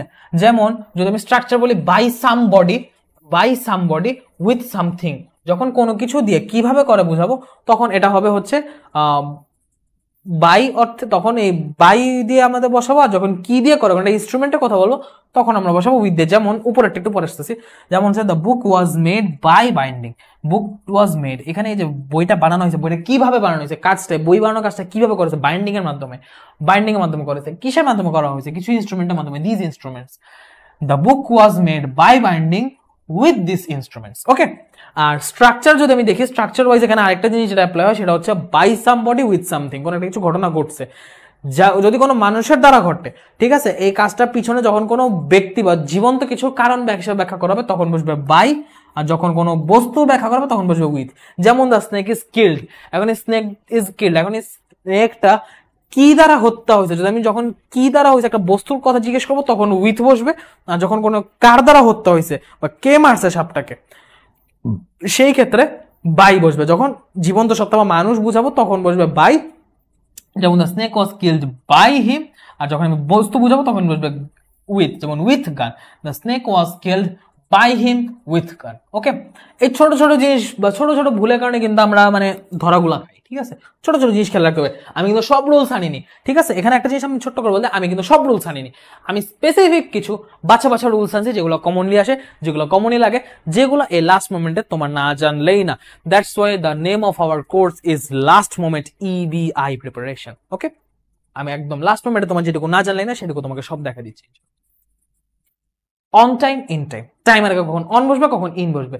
যদি একটা তুমি সময় ধরছো, একটা সময় তুমি ফিক্স করছো বা একটা সময়ে ধরা হয়েছে, সেই সময়টার আগে যদি বোঝানো হয় তখন বসবে ইন টাইম, ঠিক আছে? তোমাকে যে কাউন্টডাউন টাইমারটা দেওয়া হয়েছে সেই টাইমারটার মধ্যেই তুমি পৌঁছায় গেছো, মানে তুমি এভাবে চিন্তা করতে পারো যে একটা সময় দেওয়া হয়েছে, এই সময়টার আগেই তুমি পৌঁছায় গেছো, সময়টার আগে বুঝাইতেছো, সেই ক্ষেত্রে বসবে অন, সময় আগে বুঝাইতে ইন বসে, আর ঠিক ওই সময়টাতে কাটায় ওই সময়টাতেই বুঝাইতে বসে অন, ঠিক সময় মতো বুঝাতে বসে অন, সময় মতো বুঝাতে বসে অন। যেমন উই অ্যারাইভড ইন টাইম, আমরা সময়ের আগেই পৌঁছাইছি, আমি সময়ের আগে পৌঁছে গেছি, সেক্ষেত্রে আমি অ্যারাইভ দিতে পারি। কিন্তু আমি সময়ের আগে পৌঁছাইলে আমার জন্য মেট্রো রেল কখনো আগে ছাড়বে না, মেট্রোতে যারা উঠছে তারা জানে একটা স্পেসিফিক টাইম পর ছাড়ে, সো ওই যে স্পেসিফিক টাইমে কিন্তু ছাড়ে। Metro rail started on time, the metro rail started on time, একটা স্পেসিফিক টাইমে চালু হচ্ছে জিনিসটা। আমরা যেখানে ছিলাম সেটা হচ্ছে আমরা প্রিপোজিশনের এই সলভে যখন এই পর্যায়ে ছিলাম ওই সময় আমাদের সাথে মানে গভীর ষড়যন্ত্র হয়, যার ফলে এই জিনিসটা চলে যায়। তো এখন কিছু করার নেই, আমাদেরকে আবার জিনিসটা নতুন করে পড়তে হবে। ঠিক আছে, কোনো সমস্যা নেই, আমরা আবার পড়বো। Complete the following test with suitable prepositions. আমরা এর আগে কিছু প্রিপোজিশনস পড়ে আসছি এবং এটা হচ্ছে অল বোর্ড 2018। সো আমরা এখন সেই অনুযায়ী এটাকে সলভ করবো। দেখি, trees are very useful dash man. এখন ট্রিজরা যে ইউজফুল, এটা কাদের জন্য ইউজফুল? আমাদের জন্য, মানুষের জন্য, মানুষের প্রতি ইউজফুল। সো এই অর্থে আমরা বলবো ইউজফুল টু। সবসময় যখন ফুল থাকবে, একমাত্র মাইন্ডফুল বাদে, একমাত্র মাইন্ডফুলের পর খালি অফ হয়। মাইন্ডফুল অফ এটা একটা অ্যাপ্রোপ্রিয়েট প্রিপোজিশন, এটা বাদে বাকি যত ফুল আছে সবগুলোর শেষে টু বসে। ইউজফুল টু, তারপর হচ্ছে ফ্রুটফুল টু, তারপর ট্রুথফুল টু, সবখানে ফুলের শেষে লাস্টে টু বসবে। They are highly essential dash our existence. তারা অনেক বেশি গুরুত্বপূর্ণ ড্যাশ আওয়ার এক্সিস্টেন্স। আমাদের এক্সিস্টেন্সের কি? আমাদের এক্সিস্টেন্সের জন্য তারা গুরুত্বপূর্ণ। আমাদের এক্সিস্টেন্স, আমাদের বেঁচে থাকার জন্য গাছ গুরুত্বপূর্ণ। জন্য অর্থে ফর বসবে। ঠিক আছে, they protect the rich top soil dash getting washed away dash rain water and floods. অর্থাৎ কি? তারা উপরে যে রিচ টপ, একদম মানে যে আমাদের খুব সমৃদ্ধ উপরে যে পলি মাটিটা থাকে, এই মাটিটাকে তারা প্রোটেক্ট করে। কি থেকে প্রোটেক্ট করে? ওয়াশড অ্যাওয়ে হওয়ার মাধ্যমে প্রোটেক্ট করে? ওয়াশড অ্যাওয়ে হওয়া থেকে প্রোটেক্ট করে নাকি ওয়াশড অ্যাওয়ে হওয়ার জন্য প্রোটেক্ট করে? ওয়াশড অ্যাওয়ে বা ধুয়ে যাওয়া থেকে প্রোটেক্ট করে। সো এটা হবে ফ্রম গেটিং ওয়াশড অ্যাওয়ে, ধুয়ে যাওয়া থেকে রক্ষা করে। কিসের মাধ্যমে ধুয়ে যাওয়া থেকে? রেইন ওয়াটার এবং ফ্লাডস। অর্থাৎ washed away by rain water and floods. কোনো মানুষের মাধ্যমে যখন কোনো কিছু ঘটে, কারণ ব্যক্তি হইলে সেটার আগে উইথ, আর কারণ বস্তু হলে সেটার আগে বাই বসে। We can see trees being grown along the mountain slopes. তারপর হচ্ছে এখন দেখো, we can see trees being grown along the mountain slopes. হ্যাঁ, মাউন্টেন স্লোপের আশপাশে আমরা দেখতে পাই। বিসাইড দ্য রোড সাইড হবে। রোড সাইড মানে হচ্ছে রাস্তার পাশে। তো আমরা কি বলতে পারি? বিসাইড দ্য রোড সাইড, রাস্তার পাশে, যে ওইটার পাশে না, রাস্তার যে পাশে সেই জায়গাটার উপর। On the road side, on the road sides in the parks and gardens এর ভিতর। they add beauty dash our life, তারা বিউটি অ্যাড করে আমাদের লাইফের ভিতর, আমাদের লাইফের মধ্যে। they add beauty in our lives।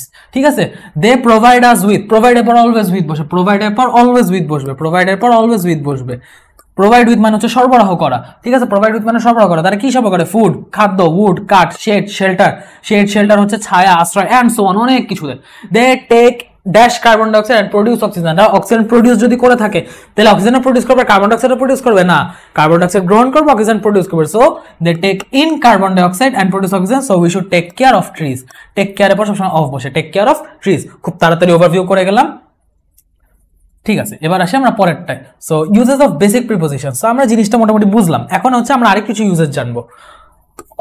অফের কিন্তু শুধু এর না, অফের এর ছাড়া আরো কিছু ইউজেস হয়। যেমন ইউজগুলো কি কি যদি আমি দেখি, এর অর্থ অফ ইউজ হয় যে it is a matter of regret. It is a matter of regret, এটা একটা দুঃখের বিষয়, এটা একটা পরিতাপের বিষয়, একটা আনন্দের বিষয়। এই এর অর্থে বসে। সম্পর্ক অর্থে বসে, সম্পর্কটা হচ্ছে এর অর্থে। আমি এর ব্যাপারে, আমি এটার ব্যাপারে, এর ব্যাপারে কিছু জানি না, এখানেও এর অর্থেই বসছে। আমরা বলতে পারি সম্পর্ক অর্থে বসছে, আমি এটার সম্পর্কে কিছু জানি না, সেভাবে আমরা এটাকে বলতে পারি। উপকরণ অর্থে বলতে পারি the chair is made of food. এই জিনিসটা হচ্ছে আমি একটা নোট থেকে পড়া দিয়েছিলাম যে মেড অফ হচ্ছে আমাদের যখন ডিরেক্ট উপকরণ থেকে তৈরি হয়, যখন ডিরেক্ট উপকরণ যখন সেম থাকে ওই সময় আমরা বলি মেড অফ। আর যখন উপকরণ সেম থাকে না, আর যখন উপকরণ সেম থাকে না, উপকরণ চেঞ্জ হয়, তখন আমরা সেটাকে বলি মেড ফ্রম। যেমন paper is made from would, তখন যদি বলি কাঠটা কিন্তু আর কাঠ থাকে না, সে কাগজে রূপান্তরিত হয়ে যায় সেলুলোজে, পেপার পাল্প শিপের মাধ্যমে। তোমরা পড়ছো? সো অবশ্য পড়ছো কিনা জানি না, শর্ট সিলেবাসের বাইরে, তো মেডিকেল অ্যাডমিশনে পড়বা। সো পেপার থেকে হচ্ছে উড থেকে পেপার তৈরি হয়, তখন উডটার উড থাকে না, সে পেপারে কনভার্ট হয়ে যায়। সো ওর যে উপকরণটা চেঞ্জ হয়ে যায় সেক্ষেত্রে আমরা বলবো মেড ফ্রম। এছাড়া যখন উপকরণ সেম থাকবে, যেমন chair is made of wood, ওই চেয়ার উডের কিন্তু উডের মতোই আছে, জাস্ট চেয়ার হয়ে গেছে, একটা কনভার্সন ঘটছে, পুরো ট্রান্সফর্ম হয়ে যায়নি। সো এখানে মেড অফ বসবে। পরিমাণ অর্থে a lot of, a few of, plenty of, many of, most of, এই সবগুলো ক্ষেত্রে আমরা অফ বসে। পরিমাণ অর্থে আমরা অফ ইউজ করবো। A lot of people died of cholera. Died of নিয়ে আমার একটা বিশাল রেকর্ডের অংশ ছিল, ওটা আমি দেখি, ওই অংশটা আমি লেকচার ভিডিওর সাথে টাচ করে দেওয়ার অথবা আলাদাভাবে আপলোড দেওয়ার চেষ্টা করবো ইনশাল্লাহ। ঠিক আছে, সো ডাইড অফ এটা হয়। ওকে, ফর হচ্ছে যাবত অর্থ বোঝায়। It is raining for 3 hours. কতক্ষণ ধরে রেনিং হচ্ছে? 3 আওয়ার্স ধরে রেনিং হচ্ছে। আচ্ছা, আলাদাভাবে না আমি এখানেই বলতে, ডাইড অফ হচ্ছে রোগে ভুগে মারা যাওয়ার ক্ষেত্রে যখন রোগে মৃত্যু ঘটলে আমরা সেটাকে ডাইড অফ দিয়ে প্রকাশ করি। ডাইডের আরো কিছু প্রকার আছে, সেটা আমরা পরবর্তীতে প্রয়োজন অনুযায়ী জানবো। জন্য অর্থ প্রকাশ পায়, ফর মানে হচ্ছে জন্য, তো জন্য অর্থ প্রকাশ পায়, this for you, can you do this for me, তুমি এটা আমার জন্য করতে পারবে, এটা তো তোমার জন্য, এই ফুলটি এনেছি তোমার জন্য। সো এই জন্য অর্থে আমরা ফর ইউজ করতে পারি। কারণ অর্থে ইউজ করতে পারি, কোনো একটা কারণে আমি এটা কাজটা করেছি। IPhone is famous for its camera, iPhone তার ক্যামেরার জন্য ফেমাসও বলতে পারে, আইফোন তার ক্যামেরার কারণে ফেমাসও বলতে পারে, এখানে জন্য কারণে দুটাই অ্যাপ্লিকেবল। মূল্য অর্থে আমরা বলতে পারি যে আই বট ইট ফর $100, আমি এটা $100 জন্য না, $100 বিনিময়ে মূল্যে কিনেছি, সেই অর্থে ফর বসে, আমি $100 বিনিময়ে কিনেছি। বাই দিয়ে আমরা প্রকাশ করতে পারি, বাইটা বিভিন্ন কিছুর আগে বসে, সব বাই যখন আমরা বসাবো এটা প্লেসের আগে বসতে পারে, ট্রান্সপোর্ট মেথডের আগে বসতে পারে, টাইম এক্সপ্রেশন, তারপর verb plus ING, be by আবার প্যাসিভে ব্যবহৃত হয়, বাইরে অনেক ইউজ আছে। যেমন আমি দেখাই প্লেসের আগে কিভাবে বসে, he sat by the sofa, সে সোফাটার পাশে বসলো, ঠিক আছে, আমি এই অর্থে বলতে পারি he sat by the sofa. Okay, he sat by the sofa, এক minute, okay, he sat by the sofa. এখন এটাকে আমি প্লেসের আগে বলতে পারি, তারপর হচ্ছে আই কেম বাই ট্রেন, আমি কিসের মাধ্যমে এসেছি, আমি ট্রেনের মাধ্যমে এসেছি, আমি এটা বলতে পারি I came by train, I came by plane, I came by car, I came by bus. কিন্তু যদি আমি ফুট বলি তখন হবে আই কেম অন ফুট, এই একমাত্র ফুটের আগে অন বসে, একমাত্র ফুটের আগে অন বসবে, আই কেম অন ফুট, এই ফুট ছাড়া বাকি কোনো কিছু আগে অন বসবে না। He will reach by 2 PM, he will reach by 2 PM, সে 2টা বাজে পৌঁছাবে, ঠিক 2টা বাজে যখন পৌঁছাবে, ওই যে উইদিন আর বাই, আমি রুলসটা পড়াইছিলাম, ঠিক আছে, ওই রুলসটা, all is done by me, all is done by me, I did দিসের জায়গায় all is done by me, ঠিক আছে, এইটা হচ্ছে আমাদের প্যাসিভে বসেছে। Shakib open the door by pressing it, Shakib open the door, Shakib দরজাটা কিভাবে খুলেছে, বাই প্রেসিং ইট, চাপ দিয়ে খুলেছে। এই যে যখন আমরা অ্যাজ প্যাসিভ বা ট্রান্সফর্ম মেথড বা verb plus ING, sorry verb plus ING, এই ভার্ব প্লাস আইএনজি যেহেতু ভার্ব প্রেসিং এ আছে, সো আমরা সেই অনুযায়ী এখানে বাই বসিয়েছি, ঠিক আছে। এই গেল ব্যাপার। By, before, within, in. আচ্ছা, এই জিনিসটা এখন দেখাবো। নির্দিষ্ট সময় বা কারণ উল্লেখ থাকলে, নির্দিষ্ট সময় বা কারণ উল্লেখ থাকলে বাই বা বিফোর আমরা বসাতে পারি, আর যখন না থাকবে তখন আমরা উইদিন বা ইন বসাবো, ঠিক আছে। যেমন আমি একটু আগে যেটা বললাম, I will reach by 2 PM, মানে আমি ঠিক 2টা বাজেই আসবো, এই ক্লাস আমি ঠিক 2:30 বাজেই শুরু করবো, সেই অর্থে আমি যখন বলবো তখন বাই বা বিফোর বসাবো, যখন নির্দিষ্ট সময় বা কারণ উল্লেখ থাকবে। যদি আমি কারণ বলতে না পারি, নির্দিষ্ট সময় উল্লেখ করতে না পারি, তখন উইদিন বা ইন, যে আমি এতক্ষণের মধ্যে, আমি কতক্ষণ একটা টাইম ফ্রেম দিয়ে দিব, যে 4 ঘন্টার মধ্যে, 5 ঘন্টার মধ্যে, 10 মিনিটের মধ্যে আমি আসতেছি, তখন আমি উইদিন বা ইন ইউজ করবো। I will reach by 4 AM, কিন্তু ইন 4 hours। ওকে, এই হচ্ছে ডিফারেন্স। এবার আসি টু এর ক্ষেত্রে। টু এর ক্ষেত্রে বাইরে জিনিস কাছে অর্থে বসে, কাছে অর্থে কিভাবে বসে, he went to the teacher, সে টিচারটার কাছে গেল, সে টিচারের কাছে গিয়েছে, ঠিক আছে, সে অর্থে এখানে বসে, সে টিচারের কাছে গিয়েছে, কাছে অর্থে টু বসে। এরপর বসে অনুযায়ী অর্থে, অনুযায়ী অর্থে কিভাবে, I found the place to my liking, এখানে টু মাই লাইকিং, এই টুটা হচ্ছে এখানে আমি আমার পছন্দ অনুযায়ী জায়গাটাকে খুঁজে পেয়েছি, সেই হিসাবে এখানে টুটা বসেছে, এটা কাইন্ড অফ ফ্রেজের মতো, টু মাই লাইকিং, ঠিক আছে। তারপর সীমানা অর্থে বসে, যে অ্যান্টার্কটিকা না, এটা হচ্ছে বঙ্গোপসাগর, এটা বে অফ বেঙ্গল হবে, এটা হবে বে অফ বেঙ্গল, বে অফ বেঙ্গল, এটা হবে বে অফ বেঙ্গল, বে of Bengal is to the south of our country, আমাদের দেশের ঠিক দক্ষিণে, আমাদের দেশের ঠিক দক্ষিণ সীমানা বে অফ বেঙ্গল অবস্থিত। অ্যান্টার্কটিকা তো পৃথিবীর সীমানা, অ্যান্টার্কটিকা তো হচ্ছে একদম পৃথিবীর দক্ষিণ সীমানা, ওটা হবে না। পর্যন্ত অর্থে, from to the finally the match came to an end, ঠিক আছে, সেই অর্থে বসে কেম টু অ্যান এন্ড, যে এটা পর্যন্ত অর্থে আমরা বুঝাই। ওকে, সো এই হচ্ছে ব্যাপার, খুব বেশি কিছু এখানে বলার নেই। এবার আসি আমরা আরেকটা প্র্যাকটিসে। ওকে, জিনিসগুলো একটু হয়তো তাড়াতাড়ি গো থ্রু করছি বলে মনে হতে পারে, বাট অ্যাকচুয়ালি এখানে আমাদের মানে একটা জিনিস কি কি অর্থে বসতে পারে সেটা যদি আমরা জেনে নর্মালি ফিল ইন দ্য ব্ল্যাঙ্কসের মতো সলভ করি তাহলেই হয়ে যাবে। এখানে আসলে খুব বেশি সময় দেওয়ার কিছু নাই, ঠিক আছে। একটু আপনি যদি প্র্যাকটিসের সময় দাও, তোমার যদি প্র্যাকটিসের সময় দাও, জিনিসটা জাস্ট বুঝে তুমি প্র্যাকটিস করলা, একবার মাথা থাকলো, আবার বুঝে তুমি আবার প্র্যাকটিস করলা, ভুল হলো, সে ভুলটা বুঝে আবার প্র্যাকটিস করলা, আবার মাথা থাকবে, এরকম রিপিটেড প্র্যাকটিস দিয়ে তোমার সেন্স ডেভেলপ করবে। রুলসের চেয়ে প্র্যাকটিসটা বেশি গুরুত্বপূর্ণ। সো আসো আমরা যশোর বোর্ড 19 আরেকটা প্র্যাকটিস করি। Camels are one of the few animals that can live in the desert. উট হচ্ছে এমন একটা প্রাণী, খুব কম প্রাণীর মধ্যে এমন একটা প্রাণী যেটা মরুভূমিতে বাস করতে পারে। ক্যামেলস হ্যাভ হাম্পস, ক্যামেলের উপর দিয়ে দেখবা এরকম একটা উঁচা কুঁজের মতো আছে, ঠিক আছে। আমি যদিও আঁকা আঁকি খুবই খারাপ পারি, আমার আঁকা আঁকির অবস্থা মানে বলার বাইরে, তো এরকম কুঁজের মতো থাকে ওদের, বুঝছেন, কুঁজের মতো থাকে ওদের পিঠের মধ্যে, ওদের যে মাথাটা থাকে সেই মাথা অনুযায়ী এটা কুঁজের মতো থাকে, ডাইনোসরকে ফেলছি, যাই হোক। তো এই কুঁজের মতো জায়গা থাকে, এটাকে হাম্প বলে, ঠিক আছে, এটাকে হাম্প বলে। তো এই যে হাম্প, এই হাম্পের মধ্যে হাম্পটা হচ্ছে তাদের পিঠের উপর থাকে, ঠিক আছে, এই হাম্পটা তাদের পিঠের উপর থাকে। সো এই জন্য আমরা বলবো humps on their backs, humps on their backs. They store fat in this humps, they store fat in this humps, তারা ফ্যাট স্টোর করে হাম্পের মধ্যে, এই হাম্প বা কুজের ভিতর। The fat gives them energy, এই ফ্যাটটা তাদের এনার্জি দেয়। Because camels do not store water, fat helps produce water when camel move dash the dry desert. আচ্ছা, যেহেতু যেহেতু camels do not store water, তারা যেহেতু পানি স্টোর করতে পারে না, তাদের এখানে যে ফ্যাটটা আছে সেই ফ্যাটটা পানিতে কনভার্ট হয়ে তাদের পিপাসা মিটায়, তাদের পানির যে তৃষ্ণা সেটাকে নিবারণ করে, প্রডিউস ওয়াটার, এটা ওয়াটার প্রডিউস করতে সাহায্য করে। কখন?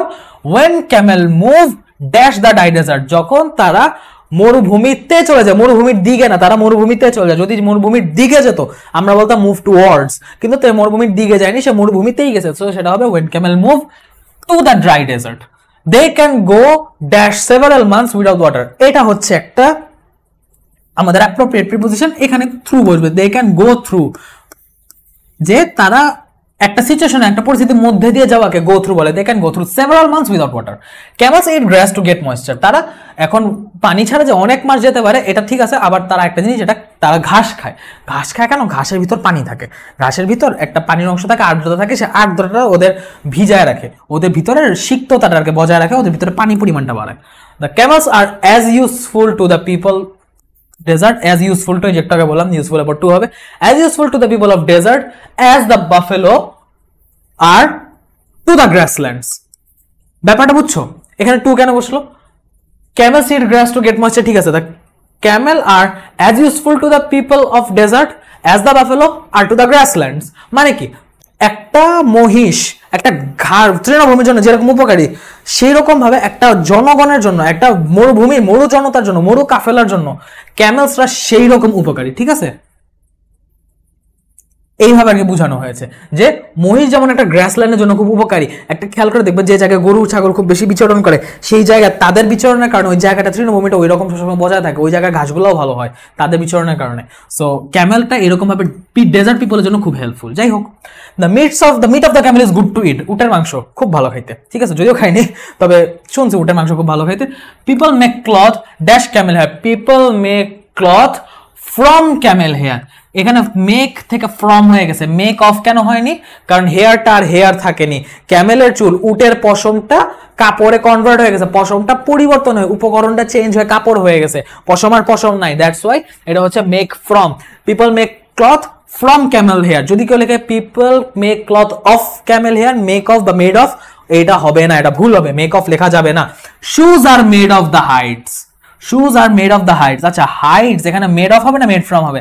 হাইডস হচ্ছে কি তাদের পায়ের খুর, তাদের পায়ে যে খুঁড়ের মতো অংশ আছে সেই জায়গা থেকে শু তৈরি হয়, খুঁড়টা কি আর খুঁড় থাকে? খুঁড়টা খুঁড় থাকে না, শুতে চেঞ্জ হয়ে গেলে সেটা উপকরণ চেঞ্জ হয়ে যায়, সেটা হবে made from. The camels are also good to travel in the desert, also good to travel in the desert।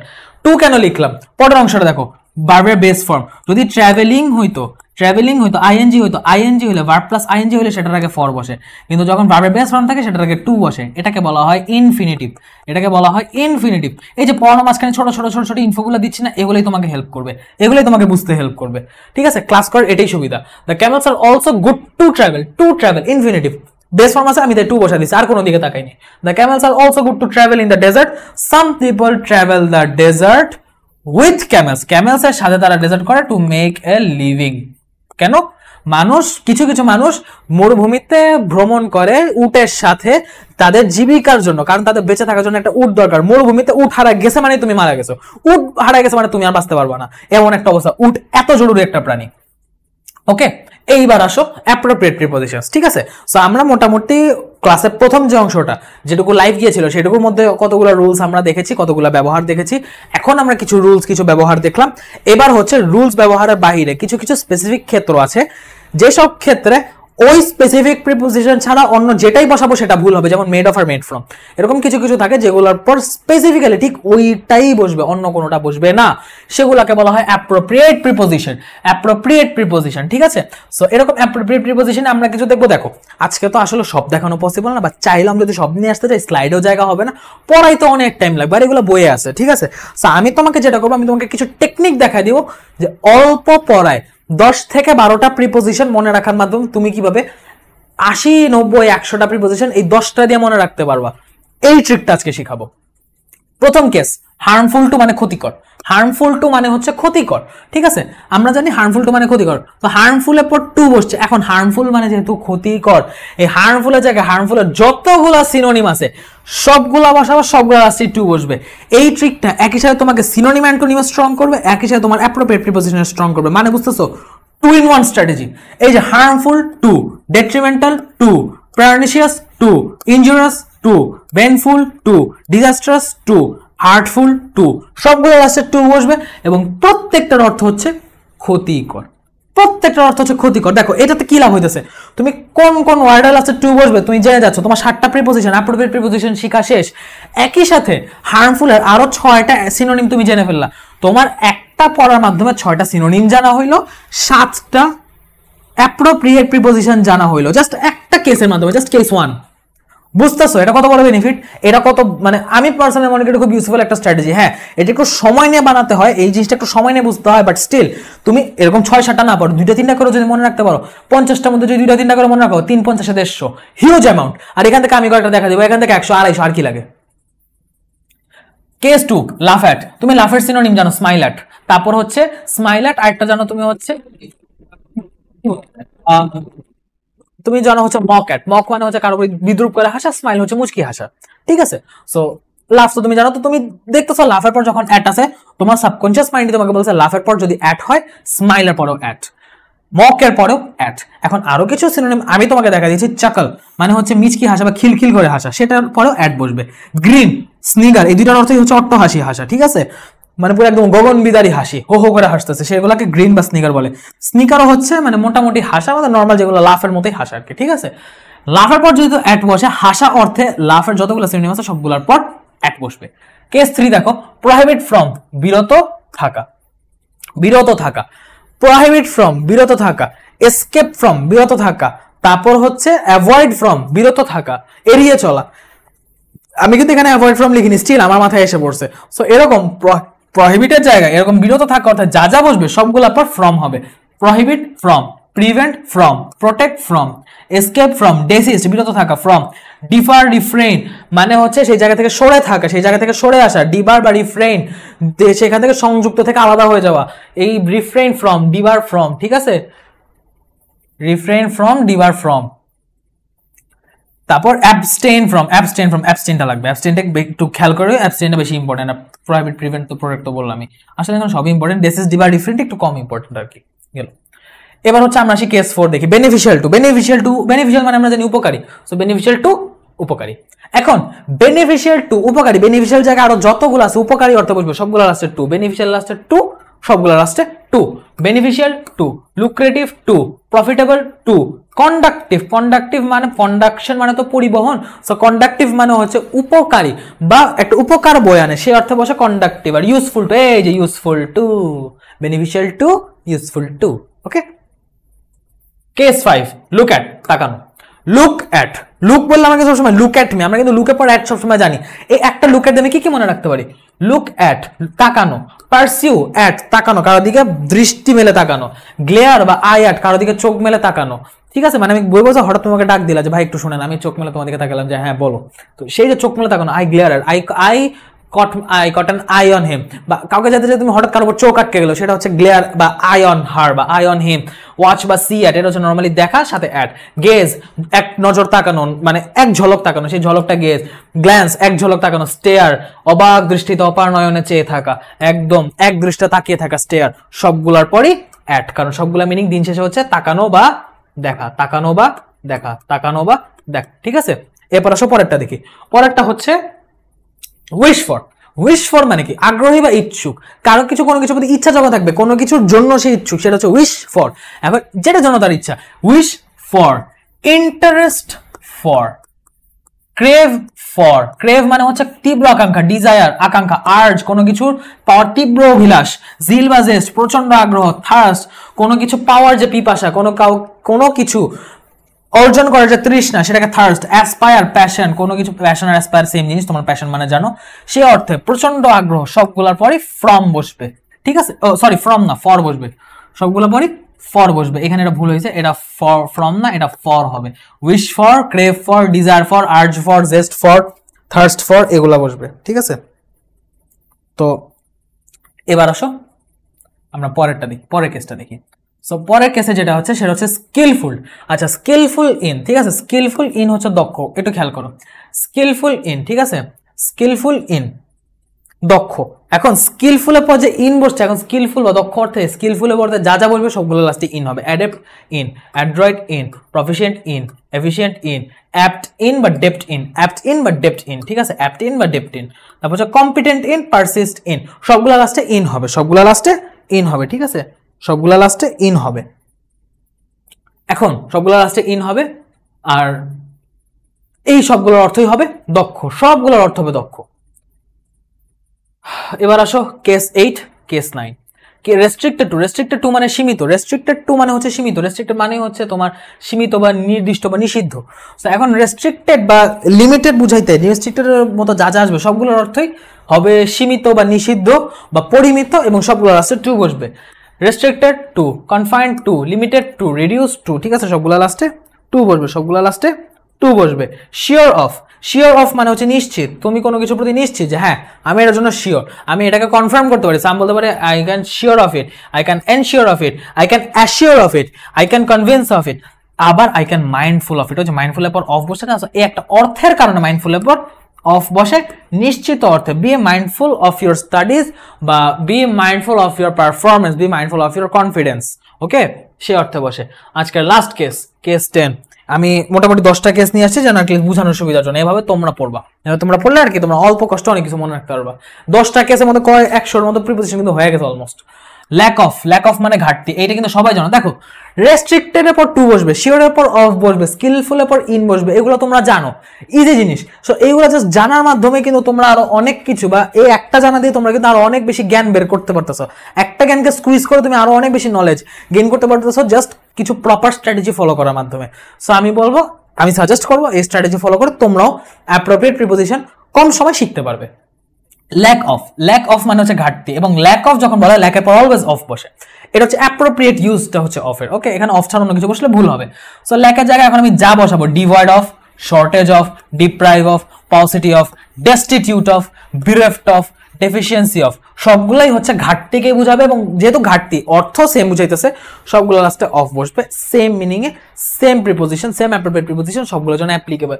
Appropriate প্রিপোজিশনের এই একটাই জিনিস হয় যে যখন সেম মিনিং এ সেম সিনোনিমাস ওয়ার্ডগুলো বসে সবগুলো লাস্টে সেম প্রিপোজিশনটাই বসে অ্যাপ্রোপ্রিয়েটলি। ডিভয়েড মানে ঘাটতি, শর্টেজ ঘাটতি, ডিপ্রাইভ মানে হচ্ছে কোনো কিছু থেকে বঞ্চিত হওয়া, পাউসিটিও সেম, ডেস্টিটিউট মানে হচ্ছে ডিমান্ডের তুলনায় শর্টেজ ঘাটতি, বিরেফট হচ্ছে এরকম একই সাথে ঘাটতি এবং একই সাথে কোনো কিছুর মানে কি বলা যায়, কোনো কিছুর শর্টেজ নয়, এটাকে একটা খুব সুন্দর ইয়া বলে যে কোনো কিছু থেকে বঞ্চিত হওয়া, সেটা। ডেফিসিয়েন্সি হচ্ছে কোনো কিছুর ঘাটতি, ওকে, সবগুলোই ওই একই দিন শেষে একই মিন করে, ঠিক আছে। সো গেল, এইবার হচ্ছে আমাদের মোটামুটি অ্যাপ্রোপ্রিয়েটও শেষ। একটা আমার স্ট্র্যাটেজি দেখালাম, সব তো দেখানো পসিবল না, তাই আমি স্ট্র্যাটেজি দেখা কয়েকটা প্র্যাকটিস করে দিলাম, কয়েকটা ধরায় দিলাম এবং রুলস গুলো দেখা দিলাম। এবার আসি আমরা ফাইনাল প্র্যাকটিসে, ঠিক আছে। প্যাট্রিয়টিজম, দেশপ্রেম, is the quality inherent in a man. ইনহেরেন্টের পর টু হয় না, এটা হচ্ছে inherent in a man. Inherent in, এটার অর্থ হচ্ছে কোনো কিছুর কারো ভিতর সুপ্ত বা অন্তর্নিহিত, সুপ্ত বা অন্তর্নিহিত এই অর্থে বসে, সুপ্ত বা অন্তর্নিহিত এই অর্থে বসে, একটা মানুষের ভিতর অন্তর্নিহিত। This is why he feels a natural attachment for his motherland, for his native land, যার ফলে সে তার মাতৃভূমির জন্য একটা আলাদা টান, একটা সহজাত আকর্ষণ ফিল করে। লাভ ফর মাদারল্যান্ড, মাতৃভূমির প্রতি ভালোবাসা, মাতৃভূমির জন্য ভালোবাসা। লাভ টু মাদারল্যান্ড না, love for motherland is necessary for the betterment of a nation. তোমার দেশের প্রতি যদি তোমার ভালোবাসা না থাকে তাহলে কিন্তু তুমি দেশের উন্নতি বা দেশের জন্য কাজ করতে পারবা না। So love for motherland is essential for the betterment of a nation, is necessary for the betterment of a nation. The people who are patriotic, যেসব মানুষরা দেশপ্রেমিক, are noted for their patriotism, তারা তাদের প্যাট্রিয়টিজমের জন্য, নোটেড ড্যাশ দ্য প্যাট্রিয়টিজম, এখানে for কেন হইলো, কারণ তারা তাদের প্যাট্রিয়টিজমের দ্বারা বা প্যাট্রিয়টিজমের জন্য তারা হচ্ছে নোটেড, তারা হচ্ছে আমাদের কাছে বিশেষভাবে চিহ্নিত, যে না ওর দেশপ্রেম এমন পর্যায়ের যে ওকে আমরা দেশপ্রেমের কারণে চিনি। দে আর ডিফারেন্ট ফ্রম আদার পিপল, ডিফারেন্টের পর অলওয়েজ ফ্রম, ডিফারেন্টের পর অলওয়েজ ফ্রম। এখন দেখো তুমি জানো ডিফারেন্টের পর ফ্রম, আচ্ছা ভাইয়া তোমাকে বলছে অ্যাপ্রোপ্রিয়েট প্রিপোজিশন এভাবে মনে রাখতে, তো ডিফারেন্ট ফ্রম মানে হচ্ছে সবার থেকে আলাদা। সো আলাদা অর্থে আর কি কি হইতে পারে, আলাদা অর্থে আমি ডিফারেন্টের জায়গায় কি ইউজ করতে, ডিফারেন্ট ফ্রম, আমি আর কি ইউজ করতে পারি, সেপারেট ফ্রম, সেপারেট ফ্রম, তারপর হচ্ছে অ্যাপার্ট ফ্রম, ডিসিমিলার ফ্রম, আর কি ইউজ করা যেতে পারে, ডিফারেন্ট, সেপারেট, অ্যাপার্ট, ডিসিমিলার, আর কি আলাদা, অন্যরকম। আমি কি বলতে পারি? সিমিলার তো বললাম, আর কিছু হয়? আচ্ছা, আপাতত আর কিছু মনে পড়তেছে না, তো আমি 4টা মনে রাখলাম। সো দেখো, তুমি তোমার জানার মধ্যে দিয়েই এই জিনিসটাকে, এই স্ট্র্যাটেজিটাকে অ্যাপ্লাই করে আলাদা অর্থে আরো কি কি ওয়ার্ডের পাশে ফ্রম বসতে পারে তুমি এটা ইজিলি আইডেন্টিফাই করে ফেললা। এইভাবে তুমি অ্যাপ্রোপ্রিয়েট প্রিপোজিশন নিজে চর্চা করতে পারবে। এই দেখো কেস 11 আমি লিখে আনিনি, আমি ইভেন এটা চিন্তাও করে আনিনি, আমি সলভ করতে গিয়ে হঠাৎ মাথায় আসছে, পড়ায় দিছি। এইভাবে চিন্তা করে নিজে নিজে বের করতে পারবো তোমরা। অ্যাপ্রোপ্রিয়েট প্রিপোজিশন এইভাবে নিজে নিজে পড়া যায়, বুঝতে পারছো? Their contribution does not sink into oblivion. আচ্ছা, sink into oblivion, sink into oblivion মানে হচ্ছে নষ্ট হয়ে যাওয়া বা কোনো কিছু ব্যর্থ হয়ে যাওয়া, ঠিক আছে? ব্যর্থতায় পর্যবসিত হওয়া আমরা বলি না, যে কোনো কিছু ব্যর্থতায় ডুবে যাওয়া, সেইটাকে বলে their contribution does not sink into oblivion। এটা হচ্ছে এক ধরনের মানে কি বলা যায়, আমাদের ফ্রেজের মতো, ফ্রেজ বলতে পারো, ফ্রেজ বা ইডিয়াম বলতে পারো। they are worthy of praise, worthy of, ঠিক আছে? worthy of। এখন আবার আমরা পেলাম হচ্ছে কেস 12। দেখো, আবার আমরা পেলাম হচ্ছে কেস 12, যে worthy of, worthy of মানে যোগ্য, ঠিক আছে? worthy of যোগ্য, এটাও একটা হচ্ছে আমাদের অ্যাপ্রোপ্রিয়েট প্রিপোজিশন। এটার অর্থ হচ্ছে যোগ্য। they lay down their lives for the good of their country, they lay for their lives for the good of their country, for the good of their country, তাদের দেশের ভালোর জন্য তারা জীবন দিয়ে দিতে পারে।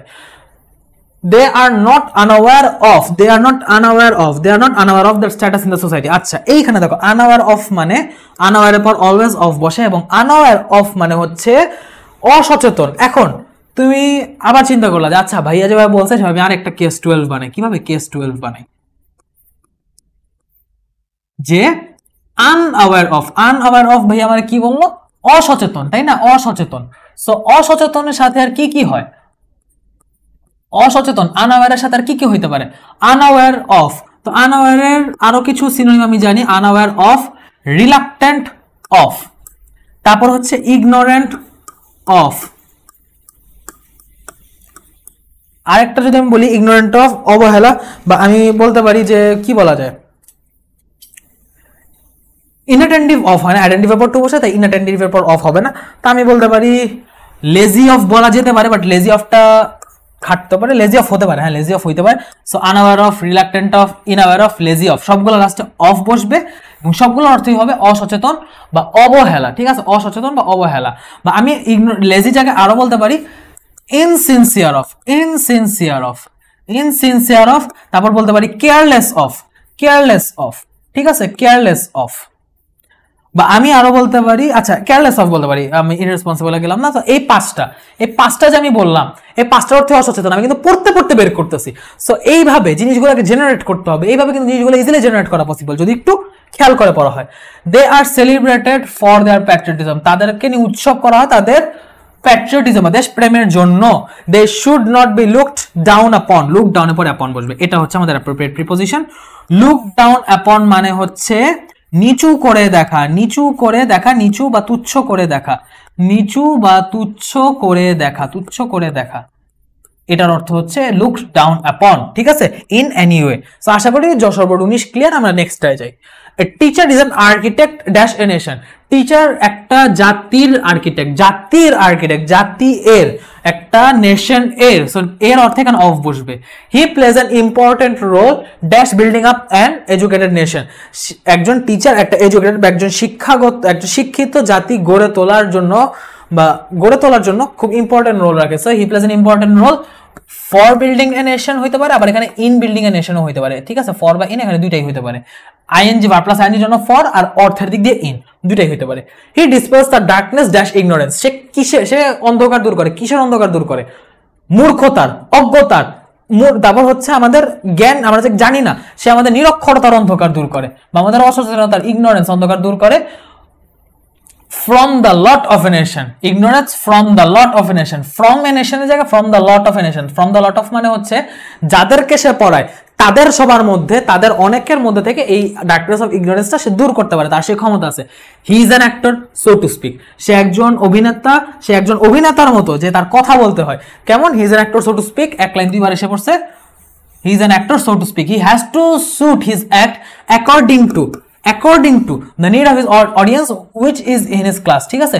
যে he has to suit his act, আমার সামনে যারা বসে আছে, আমার সামনে যারা ক্লাস করছে, তাদের কিভাবে ক্লাসটা ভালো লাগবে, তারা কিভাবে জিনিসটাকে এনজয় করবে, তারা কিভাবে আমার কাছে এসে তাদের সময়ের বিনিময়ে একটা ভালো কিছু শিখতে পারবে, সেই অনুযায়ী আমাকে নিজের অ্যাক্ট ডেভেলপ করতে হবে। আমাকে একজন অ্যাক্টরের মতো, মানে অ্যাক্টররা যেভাবে একজন দর্শকের মনোরঞ্জন করে, একজন দর্শককে একটা কোয়ালিটিফুল সময় উপহার দেয়, টিচারের কাজ হচ্ছে সেরকম স্টুডেন্টকে একটা কোয়ালিটিফুল সময় উপহার দেওয়া। তার কাছে এসে যেন একটা স্টুডেন্ট প্রপারলি তার পারপোজটা সার্ভ করতে পারে, যে জন্য শিখতে এসেছে সে যেন শিখতে পারে, সেই জন্য তাকে সেইভাবে অ্যাক্ট করতে হয়। ওই চিন্তায় তাকে অ্যাক্টর বলা হয়েছে। He has to suit his act according to the need of his audience which is his class, ঠিক আছে? তার ক্লাসে যারা যারা অডিয়েন্স আছে তাদের জন্য। সো অ্যাকর্ডিং এর পর টু বসবে। He is a clean speaker dash good strong and pleasing voice.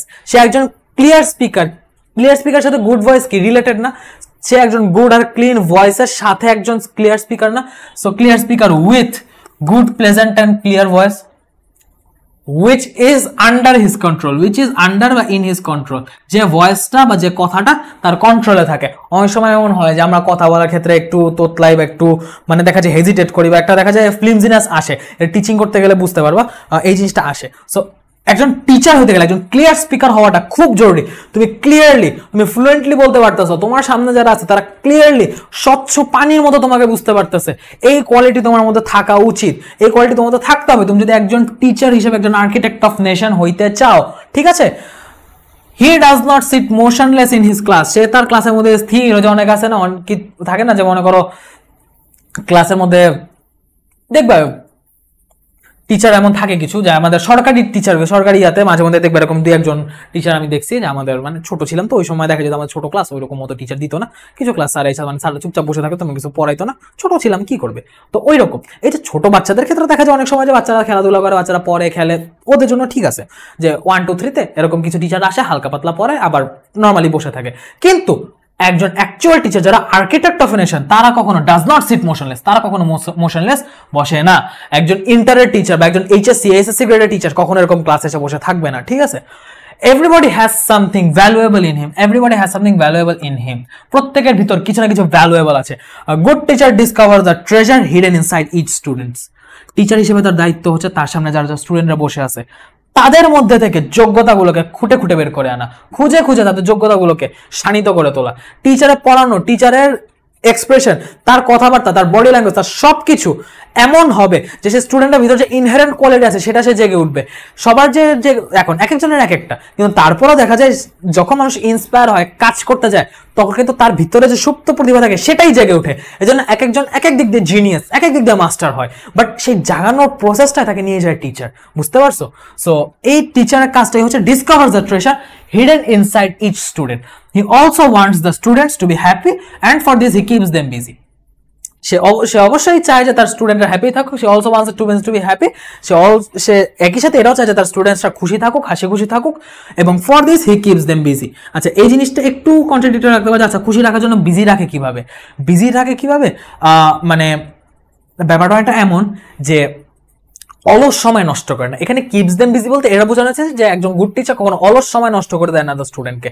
সে এমনভাবে ইন্সপায়ার করে যে স্টুডেন্টের নিজের থেকেই নিজের উপর কাজ করতে, ওয়ার্কিং অন দেমসেলস, তারা এইটার উপর কাজ করতে থাকে, তারা বিজি থাকে না, তার মানে তারা লেজার থাকে না, তখন তারা কাইন্ড অফ কিন্তু বিজি হয়ে যায়। সো সেই অর্থে তুমি বলতে পারো হি কিপস দেম বিজি। এটা আরো মিনিংও হইতে পারে, আমি পার্সোনালি যে মিনিংটা জানি সেটা শেয়ার করলাম। আরো মিনিংও হইতে পারে, বা এই সেন্টেন্সটার আরো কিছু এক্সপ্লেনেশনও হইতে পারে।